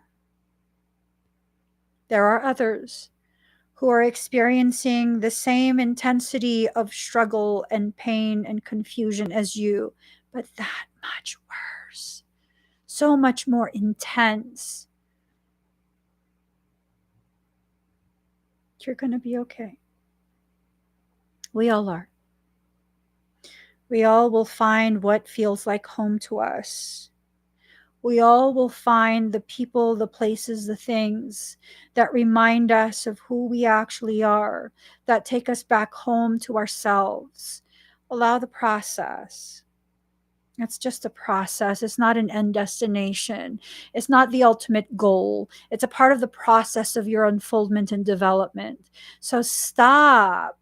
Stop fucking yourself up by believing you don't deserve to go through the process that brings you to the highest level you can reach in that period of your life. This bullshit teaching that we are taught, that has been drilled into us about you don't deserve this and you don't deserve that, because I mean, oh my God, you shouldn't hurt. According to whom? I need to go through whatever I go through in order to retrieve the parts of me that need to be retrieved. I deserve it. I deserve to feel whole. And if that's the process I need to go through to retrieve my parts and return back to a knowing of my wholeness, then I deserve it. Not deserve it in a bad way. Deserve it as in it's mine. It is my process.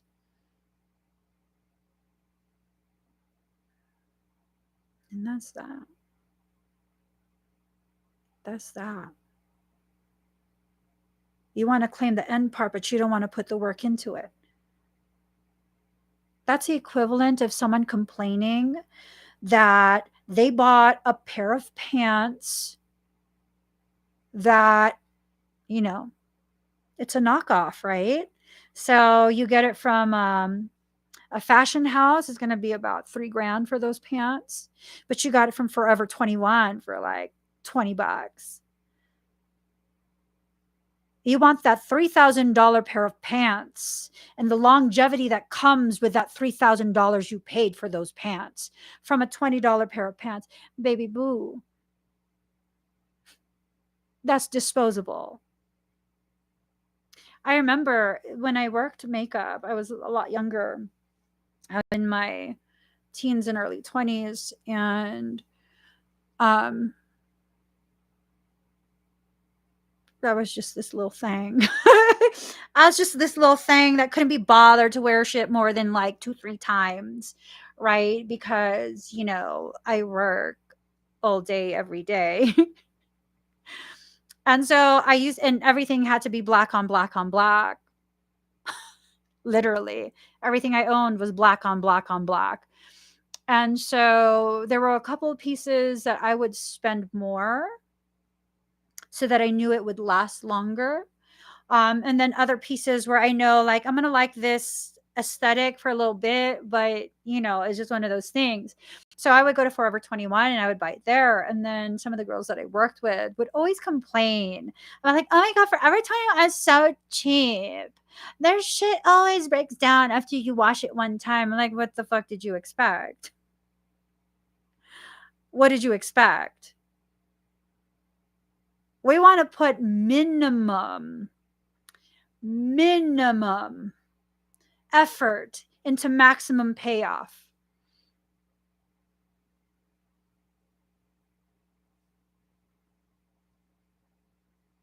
Minimum.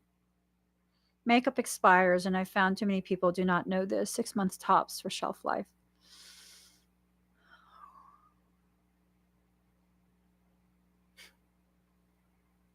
If you regularly use it and you have an imbalance of bacteria in your skin, and then they wonder, like, oh my God, why am I breaking out? Well, because you infested your makeup with that shit. Yeah. When I worked as a makeup artist, freelance, I did, because I understood the industry, I did approach vendors for gratis, for publication type work. They will give it to you. You have to show them the type of work you do, where it's published, and in exchange for credit in the publication, they'll give you all the fucking shit you want for free, not even for discount, for free. But you have to be established in the industry. So I would do that. And I had multiple train cases, not one that you carry, the kind that you roll. And this was one of the rules. If I'm working that set, do not touch any of my fucking shit. Do not. This is not a fucking makeup counter where you're going to open my products and, like, bitch, bacteria. Did you wash your fucking hands? I saw you come out of the bathroom. I get real fucking mad. Because cross-contamination, that goes near people's mucous membranes. So how would I do makeup? I have a sterile palette. It's just a flat surface. I have a sterile tool. Multiple of these. If I'm going to use a cream, I'm going to scoop some out and put it on my palette. I had hundreds of brushes. In between each, I am sterilizing everything. Even though your bacteria did not touch my palette, my eyeshadow palette, whatever, that's being sprayed with 90% isopropyl alcohol to kill anything on the surface. Y'all, if you cannot maintain your relationships with this level of integrity, why are you surprised that it expires faster than what you had hoped? Did you know, for those who want to be efficient and you keep your mascara in the car so you can just put it on, that's the perfect incubation temperature to grow bacteria. Once you swipe it on your lashes, all the mites and whatever else that lives on your skin and lash line, you've inserted it back into the tube. Any makeup artist that I see that uses the applicator that comes with a product, you're a fucking nasty pig. I'm sorry for being truthful. If I do that for a client, you're keeping that shit. No thanks. You're keeping that shit. No, I don't want it back. I don't want it back. No thanks. That's for you now, because I'm not going to then dip it back in. You can't get that back out. You cannot. You can't get that back out. You just can't. So how would you do mascara? Well, first they have bricks, solid bricks. You just wet it with some, what do you call it? Waterproof solution, things that make a sealer. And then you get a disposable wand and you do it. If you like one that's in a tube, you use a disposable wand, you stick that in there. For the next eye, you use a new wand. It's like this thing of really keeping separate the toxic and the pure in your life. A lot of the things that we do, we try and mix things together because the more the merrier. Yeah, in terms of bacteria and bacterial colonies. Yeah, absolutely. Now, they say that you have about 12 to 18 months before it expires, but that's usually if you maintain your makeup in the way that I do. It cannot be allowed to sit in extreme temperatures of extreme hot or extreme cold. That affects a lot of stuff. If you don't allow bacteria to sit, now some companies state that they put antibacterial ingredients, and so the bacteria really just sits on the top. That's all fine and dandy, but are you cleaning the top? Know what I'm saying? Mm-hmm. And if you don't have quality sets of brushes and it allows for the product to get too deep into the ferrule, the crimp part, how are you going to get that out of there? Because if you get things in there, you destroy the integrity of the structure of that brush. When you dry your brushes, do you sit it upright? Because if you lay it flat, then you're destroying the integrity of the way the hair fibers were designed to lay. But if you put it upright as it's drying, you're allowing all of that bacterial chemical stuff to drop into the ferrule.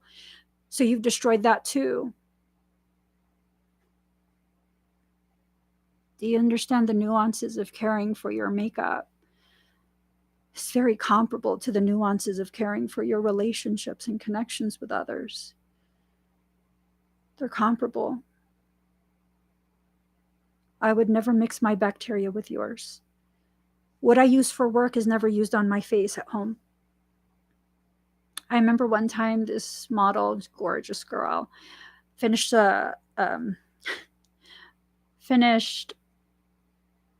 I'm still so bothered by this.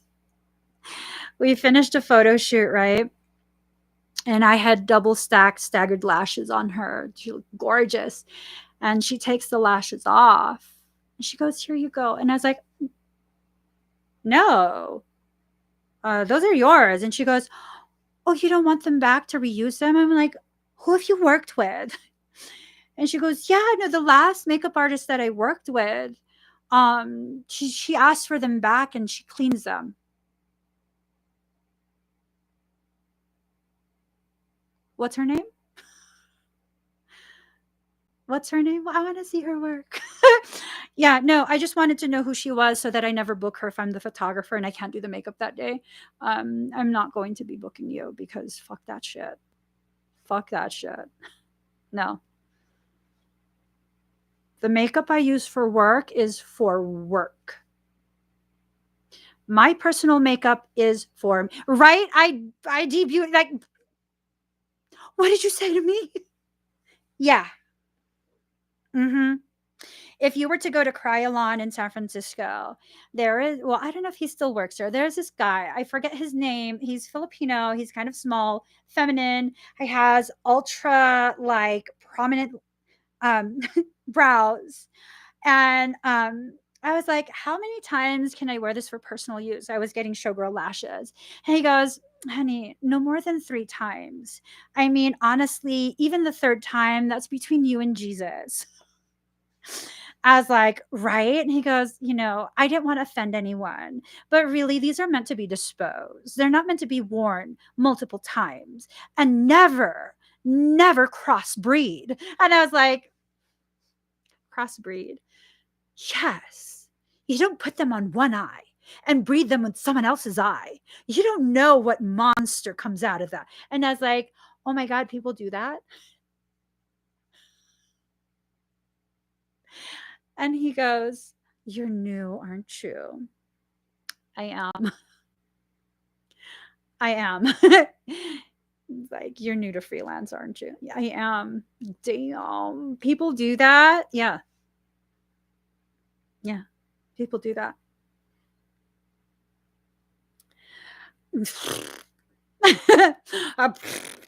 Yeah. I bet this is someone that works strictly from Model Mayhem.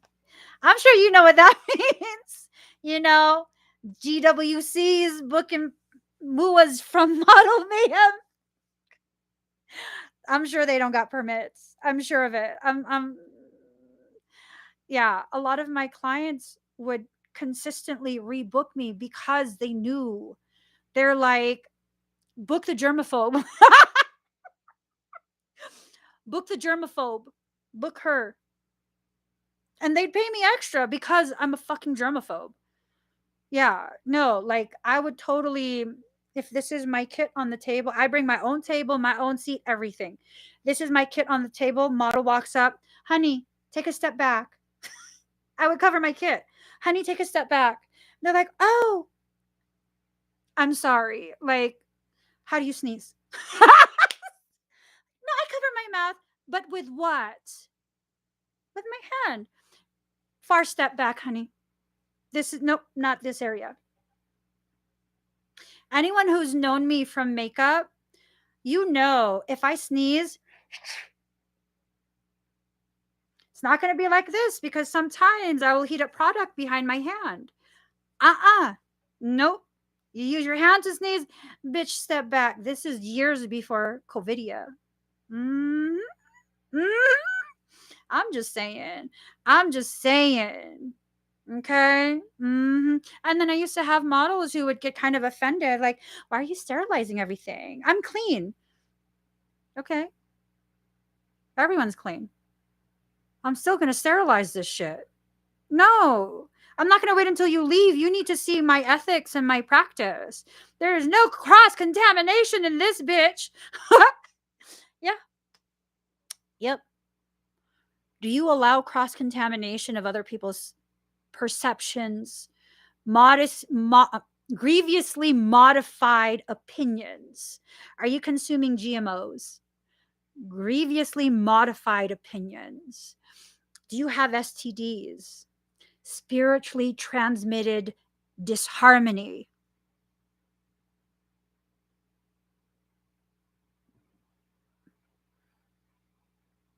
Clean your space.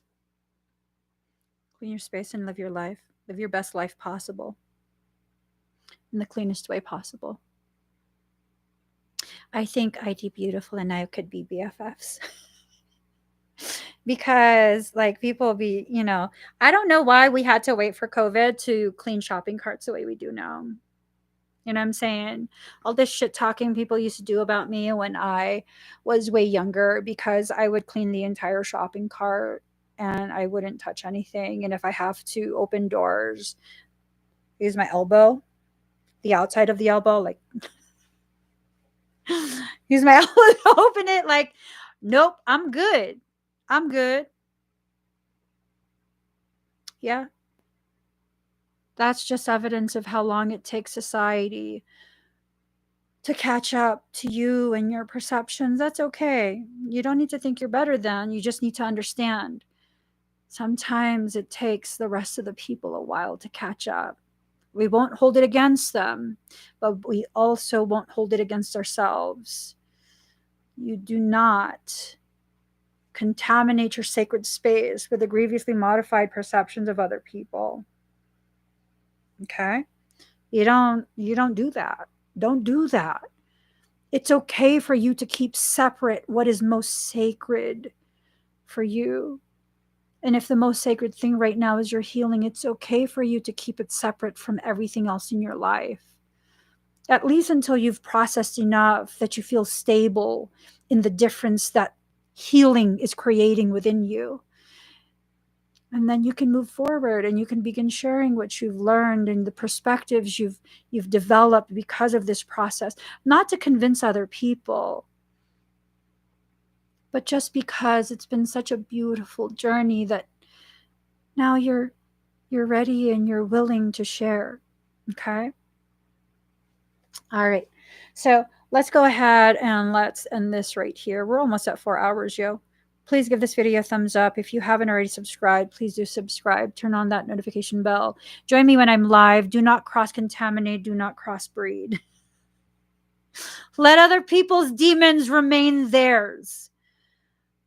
There's no benefit taking someone else's demon into your body.